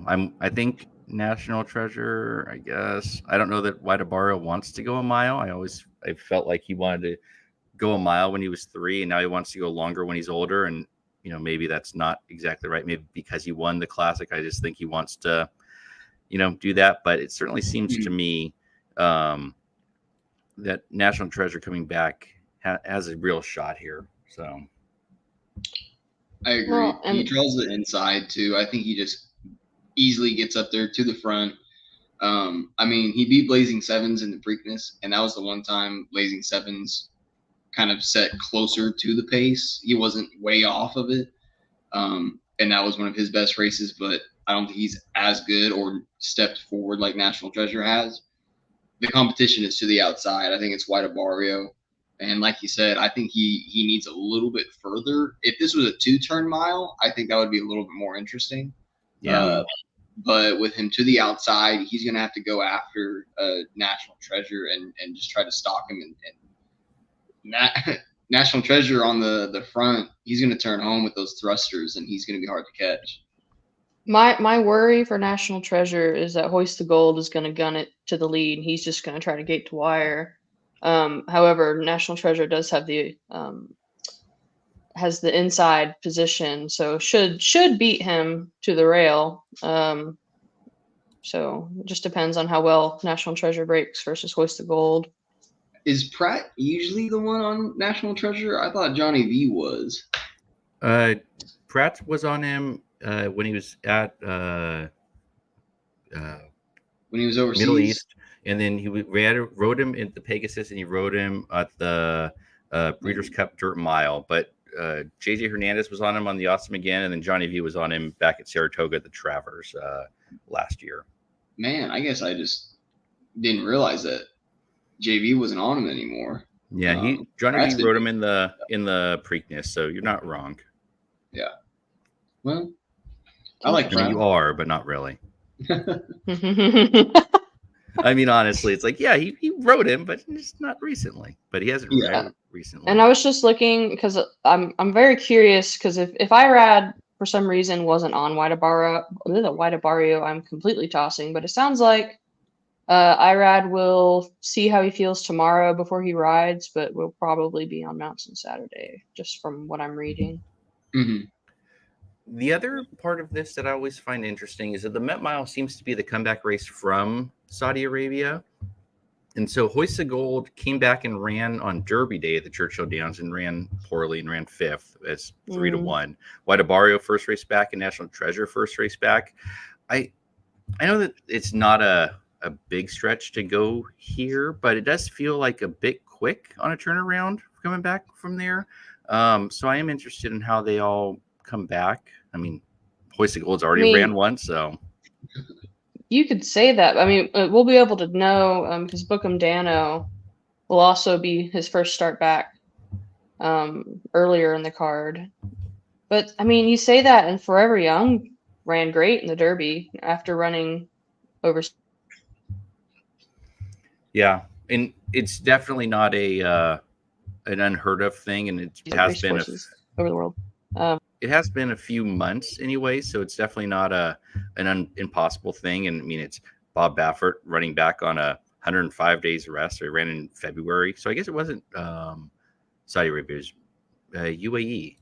Yeah. Both of them were. UAE So, and then Dubai, or one of yeah. the other. So they ran in UAE in February because they didn't run in Dubai. They were both coming out of the Senior Buscador win, right? So that was UAE, or is that, I don't know, King That was Abdul. UAE. That was in Okay. Maidan. There you go. So I don't know. think. It's Maybe I'm Barrio wrong. was off a big layoff before he ran in the Classic. He was on a big layoff before he ran in UAE. So I don't know. It's not that big of a deal, I suppose. It's always one of those things that if you're taking 6-5 or 8-5, I'm going to try and poke some holes in them. And if I can poke a hole in them because they've, first off a layoff like that, I'm going to try. The problem is, to what end? Like post time? Yeah. Like, all right. David Aragona made a case for post time, and then I look and post time lost to Messier, so no thanks. And it kind of is like, I mean, you can definitely poke a hole in them, and they can definitely lose, and I can, won't be shocked if either of them lose, but you got to make a pretty good case for one of these horses to beat him, and I just can't. So I'm going to kind of default there, right? I mean, do you have any? Right? I mean, National Treasure is my guy. I mean, the Breeders' Cup Dirt Mile, he lost to Cody's Wish, who was a phenomenal miler. mhm. And then you come here, I think he's got natural speed. I think he goes out there. This is a mile. I think he's going to get to that rail, and he's fast. He's not slow. And I think once they've really been like, all right, we are a to the front horse, like we're not messing around anymore, he's been getting out there. And so I just think that speed, it's going to be hard for anyone else to. I think he's going to get separation, and it's going to be difficult for anyone else to go with him. Yeah, and as Ron points out, it's not actually a one turn; it's a 1.5 turn because they're at Saratoga, so they're coming out of that new gate thing that they've had for 3 years or whatever. So interesting. It does. I forget how it plays because I know that plays differently than the 7 furlongs, and I think it gives a little bit of a benefit to the inside, if I remember correctly. That'd be even better. Yeah. So I'm going to just throw up Pedlo on the 10 here just because I can see that because that's where I landed. So when Pedlo says it, I say, yes, Pedlo, you're very smart. Well, and then, Rob is playing key box exacta with Camp Hope, which, I mean, is currently 9-2. So, I mean, that might pay on top or underneath. So I like them both. Those are my 2 that I was on. I had no knocks on Camp Hope. So a 310 exacta box, send it in. Let's go. Want to look at the next race? You talked about what's next after the Manhattan. Yeah. Manhattan. Mile and a 16th going on the turf. Not a very big field and kind of interesting. Are you picking Brown? Or are you picking Clement? Or are you picking Appleby? Choose your character. Have you looked at this race, Davey? I have not. Okay. So you guys can talk about it first, and I'll just kind of skim over it. Go ahead, Shoddy. Who do you like here? I really like program trading. I'm not going to be the person who's, I have to have both Browns. I mean, I respect I'm very busy, but between the two, I would pick program trading, which if you watch Magic Mike's show, Mike is really high on this horse. And I agree with everything that he mentioned. Measured Time is the Appleby that I'm interested in. Of course, Buick is on him. You got to pay attention when Buick comes over to run in these races. And then for a longer shot, Farbridge. So I picked my favorite horse from each of the big trainers in here. 1 Brown, 1 Appleby, and 1 Clement. So hopefully I picked the right ones. Yeah, it's a turf race, so we all know Nick's feelings on that. The 3-year-old turf, the 3-year-old turf horses last year were really good, so you get a lot of those back here with Farbridge and program trading, and I think I'm very busy. All good, all fine. I'm going against the group though because it's a weird spot to have O'Brien come over. So I listen to David Orgona. So I like the 6. He made a good case on Alrifa, especially if, Alrifa. that Yeah. one, especially if there is some rain and it is soft. I think this one has a real shot. But I do wonder if the distance is going to be a bit short, and it's a turf race. So hopefully Davies looked enough to have an opinion, because I don't. Well, just a note on Alrifa. That's what I think this horse is here. If the turf is soft, I'm upgrading this horse. So that's definitely a good call out there. It was all me. I definitely didn't listen to somebody who's way smarter than me. I'll definitely dive into this one a little bit more. I always double look at like the Appleby and the O'Brien, the Riffle horse, like you said. It's Johnny V aboard 6-1. I have to look more into it, but definitely if it's soft, like you guys say, if it is at all, that has been one of my like strongest things that I've followed before. And those European horses, if it's soft, they love it. If they're a soft kind of horse. But when I look at them, measured time, Buick comes over to ride that horse for Appleby 7-2. I get it. It's pretty chalky. But if there's probably one invader that I'm going to put on there, I would put that one on there. But I'd have to look more at the rest. Yeah. I'm not sure who I'm picking for this race. Well, and I think when Buick comes, you kind of have to give him an extra look, because why else is he here, right? Like, I mean, Right. I think he comes because there's more money to be made, and he likes Appleby, and I think he likes New York. Like, if we're being honest, like, he probably wants to just live here if he were smart. I mean, who doesn't want to live in New York? I roll. But it is definitely one of those, like, I don't think you get the price you want because you get Appleby and Buick. And so in a 9-horse field, it's hard to swallow 2-1. But if you do get that 7-2, it's like, all right, I can live with that. And I think program trading will take some money, at least based on these lines. Like, all right, that makes sense. I lost a lot of money, and I'm very busy on Derby Day, so I'm gonna hate that horse. Not as much as He's the Gray, because that horse I will never like. I will hate forever for the rest of time. But I'm very busy, maybe close up there. And Hedlow is talking about Nation's Pride, maybe not taking a lot of money and floating up. I can see that happening, especially if people hammer the 5 and the 9. The other Appleby. So, and Rob, you brought up I threw in Farbridge. Like, I need a price in here. Who can come in and upset? Why not the Kentucky horse? So. Well, and then the one that I was a little interested in this was Ohana Beach. Ohana Honor? That one. Why not? I like Beach better. It sounds better. I just thought that race last out. Exactly. And that's who I thought the sire was. Going gate to wire at Keeneland back on April on 1.5 miles, and then not getting the lead and going too fast in the, I don't know, whatever this aqueduct race was, where you ended up Man of War. I mean, you ended up running second to Silver Knot. Like, that's not a bad place to be. And if he can get the lead, like, I can see that one going gate to wire. I don't think it's going to happen, but underneath keeps hitting the board. So I'm gonna throw that one out there as my trifecta key. How about that? The 2 Ohana Beach honor will be my trifecta key. There, I feel like I've done something now. Rob, it's Joseph, not Aiden O'Brien.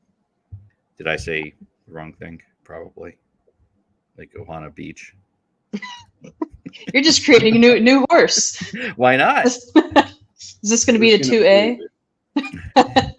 So we have a minute to post here. The 8 is 3-1. I'm gonna see if I can't get this one back up here. I was on the 10 mainly because I thought it was fun. The 3 though seemed to make the most sense, if I'm being honest. So 3-10 exacta box is how I'm playing. 3-10 exacta box. It's not bad. I definitely like the 3 up there. Let's see. I'm not gonna play anything because I did my ticket and I lost enough money already. If you wanted to, someone else wanted to follow like the exactor try. I'm not against point proven in there. I would put maybe like the 3 on top over the 6, and then key whoever else you like underneath that if you wanted to go deeper. We all kind of, I think, talked a little bit about the 6, was interested in it a little bit, so that could be a board hit for us. I'm going to play a key box trifecta, keying the 6 and the try 3, 8, 10. I like it. Let's We are get all this over long 3, shot. 8, and 10, so let's hope that's our super. Yeah. So Rob's going to be playing, I assume this is a key box because you mentioned it before. But if not, 3 over 1, 5, 6, 8, 10, 12. I did Nice. that with a trifecta, but I left the 12 off. But 1, 5, 6, 8, 10 in second and third with the 3 winning. So, let's get this one home. Yeah. Come on, Right, let's all root for this McPeak horse. We're loading into the gate here. The On the 3 to turf. 1. On the turf. I'm sure if Aaron's watching this, he's just shaking his head. Aaron's like, no. Aaron's on his second stiff drink of the night at some bar in Saratoga. What are you talking Second, about? I would say it's almost 8 o'clock. I would be willing Oh, to you're bet right. over Time under change. 3.5. I'm going to go with over. Must be nice. It's 4:56 and I'm on my second. Right. So The Tuts Revenge, the 5, has broken to the lead with the Thank you, 8 Shotty. Why are you going to so be in fast? second. And my internet, what's just funny, it's because like my internet's horrible, but my connection to TVG is very, very good. 5 is easily not being pressured whatsoever. The 8 is in second. Yeah, that 5 Johnny's is racing Fireball. Remington 4. The quarter was 24 and 45, so that's really why I like not- the 5. Hold on not a second. fast. 5. How slow is this quarter about to be? 24.5 Yeah. or so, more or less. Maybe a little less. Oh, my frozen. You guys can't hear me. We can hear you. Well, he Okay. just didn't hear you. It's perfect. I get to now pretend like I'm being smart when you already said it, and now it's showing up. And 48 and 8.88 on the half, so That's pretty consistent. They are relaxing. Touch Revenge at 20 to 1. Is going to go Alright, to 8 to 8. wire. 8 has now come up to the withers of Tuts Revenge here. Looks like he might be passing here in any second now. I was going to say, Tet's Revenge hasn't gone this far, so if he holds on, that'd be something. So far he is holding on, but I really think Johnny's Fireball is going to pass. Yep, there goes Johnny's Fireball. And the Did he 3 get is him? right behind him. Can't pull. Oh man, the 7 is There's flying. Cash equity. Cash equity. Oh my god. Oh, it's so cool. Cash equity was flying. Wow, he is flying. Hold on, I'm almost there. Was it 8.5 or 8.7? Now he's flying. I think it might be 8-7. So that That's was 8-7, 100%. 8-7-5-3. Aaron's top pick of the day and most likely winner of the day on his picks. If you're a subscriber, Fine. wins it Nice. 7-2. So nailed Huzzah. that one. He also had Prove Worthy as his best value, so not a bad pick considering I liked him too. And I already forgot who won the last race, so it wasn't Prove Worthy. But Speed bias, but it's fine. Yeah, it's all right. What are you gonna do? Potato. Potato. That's old news. You gotta have a short-term memory when you're losing. 8-7-5-3. Well, we were right around it. The 7 kind of. Nobody had the 7. We didn't really talk about cash equity. I looked at it. Ortiz and Safi Joseph. It was an all right looking horse. I didn't love. I thought so. Sorry, let me get my words in order. Came from the back of the pack. I'm looking at it right now. I thought he was going to have to close. I thought it was going to be a slow pace. I wasn't sure if he was going to be able to close at all. Yeah. But these horses weren't very great, as you can see. I mean, Tut's Revenge went to the lead and held on. I thought the 3 Camp Yeah. would do that instead. And I Yeah. think if the 2 does that, maybe he runs second at least and tries to hold off the 8. Yeah. But big race by the 5 for sure. And Johnny's Fireball, the 8. One more race. Finally, the bride and not the bridesmaid. It's been since October since this horse has won. Nice. And I know you haven't won today. You haven't looked yet, but let's move on to these. Right? Let's keep looking at Belmont for a little bit. Well, yeah. Do you have a favorite race, Shoddy? Since you're probably the only one that's actually looked yet. I'm really interested in the Woody Stevens. That's another race in this, the sequence, the race 8, pick 5. Oh, it was close. Oh, it was close. I'm good at counting too. The first leg, I've seen people say, "Oh, this is an easy single," and for me, I look at it and I'm like, "Oh man, but there's a lot of good horses in this race." Yeah, exactly what Ron is saying. That I think the Woody Stevens is absolutely loaded, and I think I'm lagging really bad right now. But no, you're good. Bookham Dano is. I keep seeing people saying, "Oh, this is the easy single." We did kind of mention it with National Treasure and White Barrio. It's their first race back from racing overseas. Bookham Dano kind of took an extended time off. I was thinking this horse was going to be in the Pat Day Mile, and he was not there. There's just a lot of horses in this race that like Valentine Candy. I really like. It's really hard for me to tell if that is just he's good on Oaklawn only. He went to Turfway and did not do great. I see a lot of love for Vlaos on the Discord. And then, there's Prince of Monaco, who he had no business being in the juvenile, the Breeders' Cup juvenile. Like, why was he there, Bob? And Nash, I hate Nash. I never know what type of race he's going to run. And then, hey, Nutella Fella. Remember that guy from last year?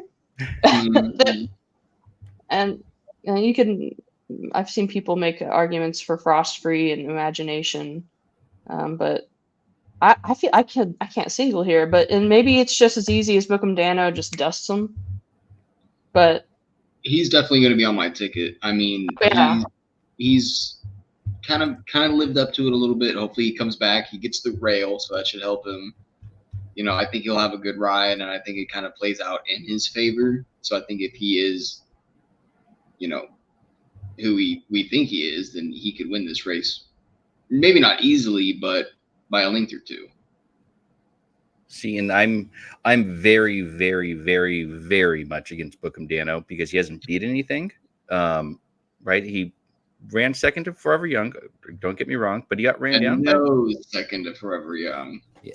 But got ran down, and I don't think that meant a whole lot other than he wasn't good enough to win. Because Forever Young was flying. Don't get me wrong, but okay, it's a mile, and 1-9 to Tampa, even money on a stakes race where he lost to Where's Chris off the turf at Aqueduct where he was 2-5. I think he was the main track only there, and then he broke his maiden as a New Jersey bred at Monmouth and won a stakes at Monmouth. He's never been higher than 3-1 in his maiden race. And other than that, he's been 2-5, 2-5, even money, and 1-9. So I don't think he's beat anything. And coming back off of a layoff since February, definitely one that I'm going to try and beat. I don't really want to have anything to do with him, and you throw IRAD on top, so you're going to get 3-1 if you're lucky. I don't have a real strong opinion outside of I don't like him, so that doesn't really do me any good. I fell for Imagination, the Preakness, so I'm gonna pretend like Imagination's a thing. I've won and lost on Nash, so I'll probably include him. And then Valentine Candy is one that I don't think wants to go 7 furlongs. Certainly seems like a 6 furlong Oaklawn specialist, and the new Skelly, for example. And then, like you said, Shai, the Vlahos. I like Vlahos better. When he ran in that Pat Day Mile, I'd heard lots of talk about how that trainer and owner had that's what they do is they get horses really fast for their debut, they sell them off, and then they never kind of run the same. But he ran really well in that Pat Day Mile. Lost to some no-name Seize the Gray. What a bad horse that one is. Man. Never did anything. But I think coming back to this mile and now having the layoff, I think he has a real shot. I love Doug O'Neill, so I'm all over the place, but mainly against Bookham Dano. So again, put him in as your single, everybody, and you'll be good to get through this leg. Yeah, that's one. All the reasons that you gave are the reasons I cannot. When someone likes a horse like Dano, you gotta listen. Yeah, because he doesn't always pick those lower morning line horses. Yep. Gonna single here. See, and that's why I was trying to make that point. The beginning of this sequence, you're either singling here or you're going to single in the Belmont. I mean, you could probably single program trading if you were super high on that horse. But in my opinion, you're either singling here or you single in the Belmont. Which Where actually, in the sequence is the Met Mile? Because I would argue again, middle. singling my boy Nasty T. if you want to, leg. yeah. The second leg is the one that like you need to spread. Race 9. It's like the race 9 is hard. In my turf opinion. sprint, and you don't tell me. You tell me a turf sprint's a hard one to pick. Turf race, Oh yeah. sprint, easy. What are we talking about? Where's Golden Pal? And he misses the break. I want to talk about Golden Pal. I do love these 3-year-old races where they start cutting back.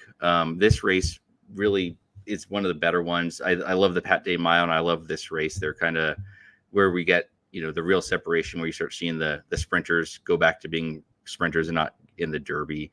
Not many of these were actually looking at the Derby, though, which is also somewhat interesting. Like, this crop kind of figured itself out earlier than I normally expect it to. Like, normally you get a couple that were like, yeah, we're running in the Derby, and then they come back and run in a mile and fit. So I don't know. Wait, not a mile, 7 furlongs, same thing, close enough. Mm-hmm. Though not at Saratoga, because it's either a 1.5 turns or a 1 turn. So actually a big difference. Nonetheless, I'm just going to keep talking. Sound like I know what I'm talking about. Just smile and wave, boys. Smile and wave.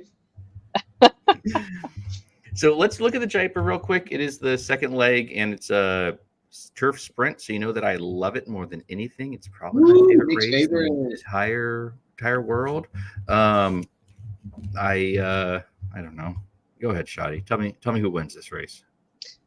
Well, if you scroll down slightly, there's the also eligibles. I'm really interested if Grooms All Business draws in. I really don't like his post, but he won me some money last time he ran. So hopefully it's not a funeral situation with him. My top pick is the filly, Star of Mystery, the 3-year-old filly facing mostly older boys. Pratt's on board. That's my man. My biggest thing is, like, why is she here when Ascot is coming up? Like, you're shipping her over here to run against older males, mostly older males. That is an interesting one. It could be an easy win. I don't know what happens. Oh, you're back. Okay. What are you thinking, Shotty? Why do you think that she shipped over here? So I'm thinking that Appleby likes her. And yes, I know Buick is not on her. But Mischief Magic is the other one that I'm using there. Mm-hmm. And this is a race where I've seen, like, we have gone through each horse, and there's been someone who's like, oh yeah, I'm using that horse, or yeah, this horse is on top for me, and I'm like, what? Like, there was someone who was saying on the Discord, like, yeah, I'm using the Brazilian horse. They're on top for me. I'm like, what? This horse wasn't even on my radar. So this is the race that I'm definitely considering. I'm not going to do it because it'd be very expensive, but hitting all on this race. Arzak, I know. I think it was Mike that was really high on Arzak. That horse won us some money on a Bluegrass Day. So I don't hate that one at all. But my top 3 in order are 6, 12, 2. Interesting. Yeah, 4 scratches. Yeah, I can't play that 6 for, yes, what you're saying is exactly right. And if you get 6 to 1, then you should definitely use her. But it feels like everyone's going to be on that same, like, why is she here? What's going on? And I don't know, it's a 5.5 furlong turf. So who cares what race or gender or age you are? But it certainly feels like there's better places to go than this one. So Appleby knows more about horses than I'll ever dream of knowing. So maybe he knows that this is what she needs, and maybe the 5.5 is what he's actually after. But isn't there a 5.5 turf race for 3-year-olds tomorrow? Like, or am I just making that up? Entirely possible. I'm making it up. I haven't looked at all. I have no idea. Yeah, I'm gonna go look while Shadi explains. Well, I don't know. Do you have any? Well, real quick, Ron is asking if Dancing Buck can win this race. Another horse that I really didn't have on my radar and was brought up on the Discord. I'm like, great. I don't know. I maybe Ron. Yeah, it's not impossible. I like that he went gate to wire, going 6 at Aqueduct on Derby Day, but at Aqueduct, and also some good races down the hill at Santa Anita. I like those down the hill races. Normally I like him going a mile afterwards. So cutting back is going to be interesting, but if he gets the lead, and I don't know, it's always a crapshoot who gets the lead here. Time form says the 4 or the 7. So the 3 wouldn't in that situation, but I think the 4, they say the lead because it ran on the dirt and that moves it up very quickly. And No Name Mets is a very interesting one. Took away from George Weaver, and now with not George Weaver, I'm not even going to try and pretend I know this trainer, but owned by Alex Bregman, third baseman of the Houston Astros. Another 3-year-old, interesting spot. I don't know. Turf sprints. Yay. Yeah, I feel like sometimes when you've got a turf horse and you're not quite sure what to do with it, you revert back to that sprinting form and try to figure something out. And I think that's kind of what No Name Mets is. Because Dettori, I mean, he's a good turf rider for sure. Obviously, he's proven that. So we'll see what he can do. I don't know if he can win, but he might be able to make some noise underneath. I haven't looked too much into this, just going off of names and horses that I know or like stuff that I see. Obviously, like Shardy and you have said, the Appleby horses are pretty interesting. Star of Mystery, that's very intriguing. I'll have to look into her more. But the Buick horse, who has let's say Mischief Magic, 120 pounds on. Some of these other horses like Cogburn, the 2-to-1 favorite's going to be carrying 6 more pounds than him. Big Invasion, 4 more pounds. That's Rosario Clement combo. It's a pretty solid combo. Draws the 5 post, so I think that's something to look at. This isn't a bad field, like you guys said. I think there's a lot of question marks because, I mean, some of these odds look a little inflated for what they may or may not should be. So this will be interesting to kind of see a little bit closer. I have no idea who I'd like on top of the moment, though. No idea. I really need to dig into this more. I haven't looked at the card hardly at all. I was looking, and there is a 5.5 turf race for the girls, but it's for 4 and older. So that may be why Star of Mysteries here is because it's for 4 and older, and she can't be in that one. So this is 3 and older, so she can. So that kind of talks you into her a little bit more because he's like, nope, she's got to run at 5.5. So why not? Like I say, Appleby knows more about anything than I'll ever dream of. So kind of figure she's here for a reason. Not Nick. No, on turf, right? I mean, we'll talk about turf. That's your favorite. Yeah, but Appleby knows everything. I mean, I wanted to bring up Dr. Tang's comment here. Hello, Dr. Tang. Don't encourage him. He picks up. No, I need to know. Are you talking about the Churchill sequence that we're covering, or okay? Is. I was wondering if he meant like in this race. No, he hates Churchill, but he plays it every time it goes, and he hits 1 out of 3 pick 5s because he's Dr. Tang, and that's what he does. I I love him. He's the best. He's one of the few people that I text with regularly on horse racing, and he's made me significantly smarter. So he can't defend himself other than the comments. And I'll just ban him if he starts talking too much. So it makes me feel good about myself. Real powerful. Really showing him now. I mean, man, if he's closing this pick 5 into that, these are some nice prices. Yeah, welcome Dr. Tang's life. Yeah. Or let's root this home for you, Dr. Tang. Have we even talked about this race yet, by the way? I don't think so. Race 8 at Churchill Downs. We are about 8 minutes from post. All right. I had written down 5-4, 11-7. So, Doc, we agree on. Oh. And, well, sorry about that. You're on the same horses as Dr. Tang, so that's a good sign for you, Davey. Davey was on the 3-4-5 in his pick 5. Top 2 picks, you want to come in. So I share 3 out of Dr. Tang's closing horses, so I'm pumped for you, Dr. Tang. So we had one scratch of the 11, going 6 furlongs on the dirt. It's a starter allowance, started for 50,000. This is the one that I was interested in the condition because you could broke their maiden in a maiden auction race and have not won a race other than maiden claiming or a waiver claiming. So you have a couple horses that have a bunch of wins and others who have 1 win. And so there is a little bit of, I leaned a little bit heavier on the 4 because I thought the 4 had only won the 1.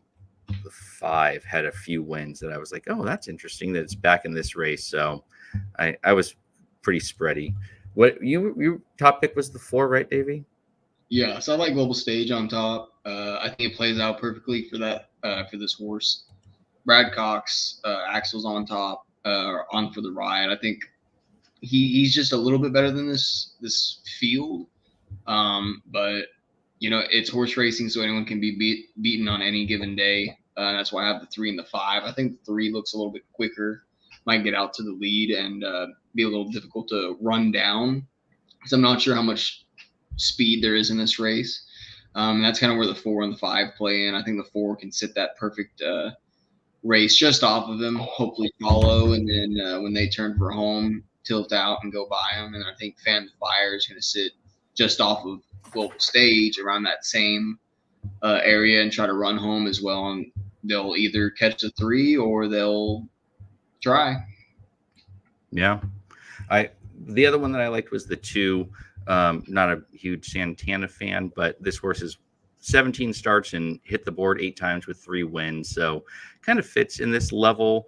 And I kind of liked the price. I'll root for the 3 and the 5 for Dr. Tang because what he needs is another pick 5 hit because, he hasn't hit one in the last 48 hours or so. So he's probably itching a little bit. He liked the 7, or he has the 7 Tigers Legacy. I don't like the horses that break their maiden and then, well, I guess he has a race back, so I can make it fit now. I don't like the first verse winners. I kind of lean against those ones, but this one did win and then come back and run a nice second in an $80,000 claiming race. So this is probably a pretty decent step down. Nope, step up. So I don't know. Did you look at the 7, Davey? Did you have any opinions on Tigers Legacy? Yeah, the thing I'm worried about is so he's in maiden special weight 4 times in a row, was not competitive at all, drops to maiden claiming, finally gets the job done, has the best speed rating that he's had, then comes back and does finish second, but in a claiming race. So again, nothing too flashy. Yeah. And so looking at some of these other guys' races, like if I pull up the 3 here, let me see. Comes out of an allowance race last time out and was 3rd. Yep. So I'm thinking allowance race that's tougher, that's better competition. Finished 3rd with a 90 speed figure is what I'm looking at here. So about the same thing. Before that was starter allowances. So I'm thinking this horse is coming out of a little bit tougher competition, other winners, and can hopefully get the job done. Master of Arms, I think is a good opportunity too, pace wise. But Tiger's Legacy, I'm not so sure on. Yeah.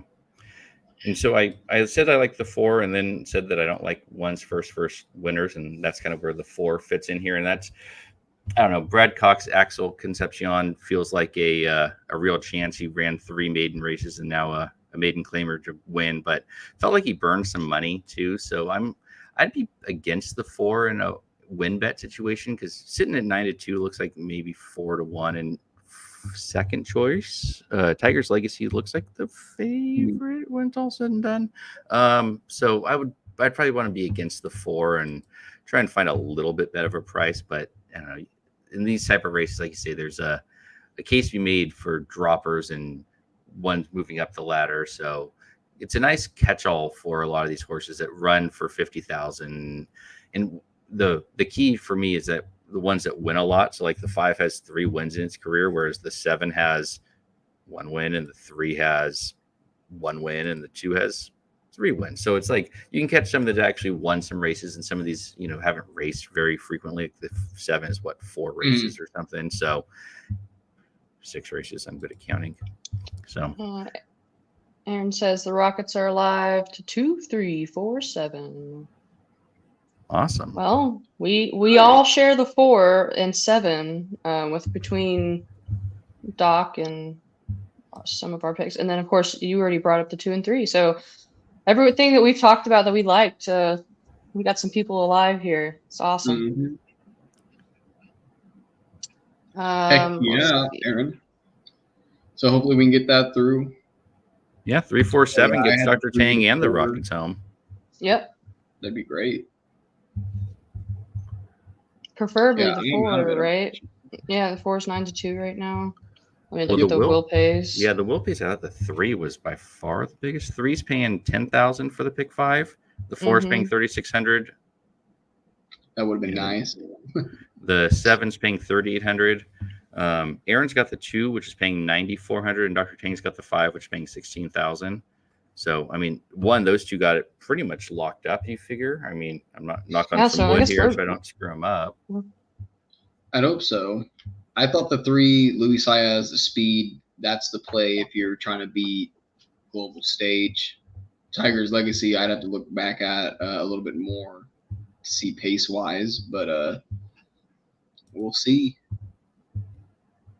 It's the favorite right now, so everyone likes him, I guess. Yeah, and 7 looks like it's going to go off the favorite, at least based on all those will pays. And the DRF projector, I like the DRF projector has been fairly good. And I'm not going to promote a PPs or anything, but I like Timeform, and it's nice to have that kind of there because you can kind of see where things are going, and it's been pretty good. And I know they posted Horseshoe and other places have it now, so it's interesting as they get up to the gate, kind of start moving towards the gate, it looks like.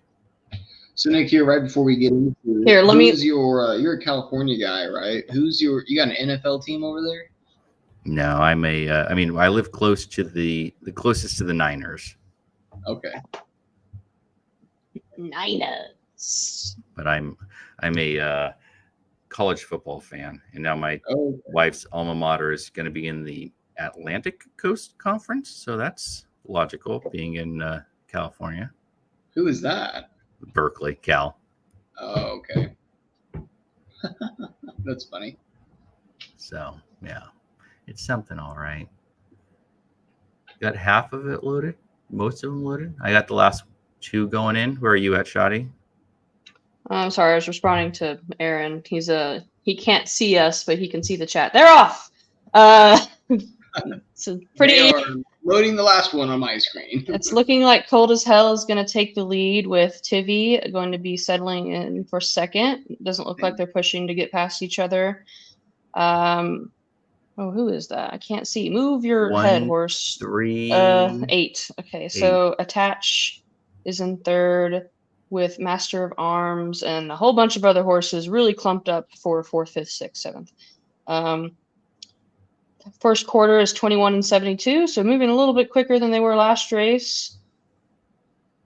Looks like Attach and Tivy are going to go by Cold as Hell.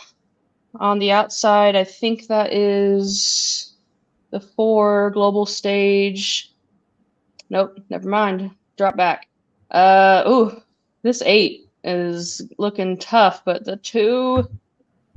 Oh man, unfortunately I think this 8's gonna win this. Oh, he's pulling away. Oh no. Oh no. No. Is that the one? Yeah. 6 made a move, but yeah, 8 kind of ran away with it. Oh, 8-3 photo for third between the 2 and the 6. 8-3. That hurts. Well, we all miss it on that one, unfortunately. Yeah. God, the three that we wanted too. Tough race. That hurts. Well, Yeah, hold on. We also have who got third? Was it? It was a photo between the 2 and the 6. Okay. 8 coming in off of a layoff since November, where it was even money and lost a similar race here. First time as a 4-year-old, comes out and kind of crushes him, really. 5-1. Looked pretty good as they went around that far turn. I'm telling you, see, it was another speed thing. The 3 needed to get out there so he could hold them off, but no.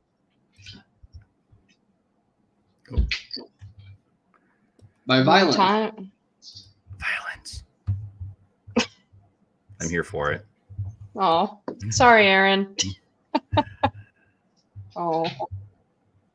All right. Well, I think we got our fill of. Oh, I didn't even say my horse won. I'm a owner of a horse that won. So I had the Conquering Cat. I own. Congrats. A piece of, very small piece of Conquering Cat, who was a 2-year-old, second out, won at 2-1. So, awesome, dude. Awesome. Yeah, man, that's awesome. So Congrats. I was listening to what's his name, the coach that used to be at Louisville, that is now at St. John's or whatever. Basketball coach. Yeah, I don't know.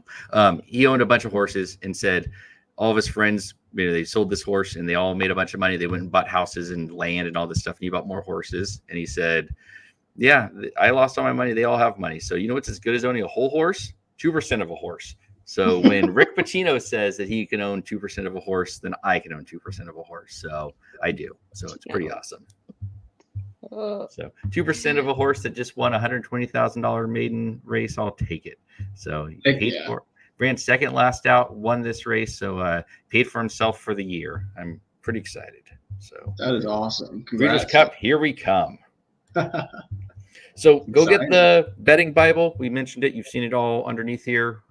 You would have been alive to the pick 5 if you bought the betting Bible for this race at Churchill Downs, because I'm sure that's what Aaron has been doing, is making betting Bibles for Thursday nights at Churchill. And if he isn't, he should be. It's all out there. Every Racing Dude's picks, all of Aaron and Jared's. I almost said Jason. I was like, nope, it's a J name. It's a J name. It's Jared. All their picks. Wow. His face is right here, dude. I know, but it's just barely like him. That's true. So go get that. If you subscribe, you already have it. Monthly, you get it for free. So it's a pretty good deal, and you would have been alive to the pick 5 if you were subscribing. So, and it's not just Aaron and Jared. You'll also get the top 4 consensus picks from everyone at Racing Dudes, Dr. Miranda, and Papa Dude, as well as, of course, Somich and Magic and Vinny. Yeah. And Vinny. So go get that. Acorn tomorrow. That'll be fun. No rain tomorrow. Fingers crossed. So on to Saratoga. On to Saratoga. All right. Let's see if I can end this correctly. Probably not, because I. Thank you so much for tuning in, everyone. Yeah, thank you guys. Follow along, like, subscribe, leave a comment. Hit us up in the Discord if you want to do a group ticket in the future. Yeah. Post the. And Nick.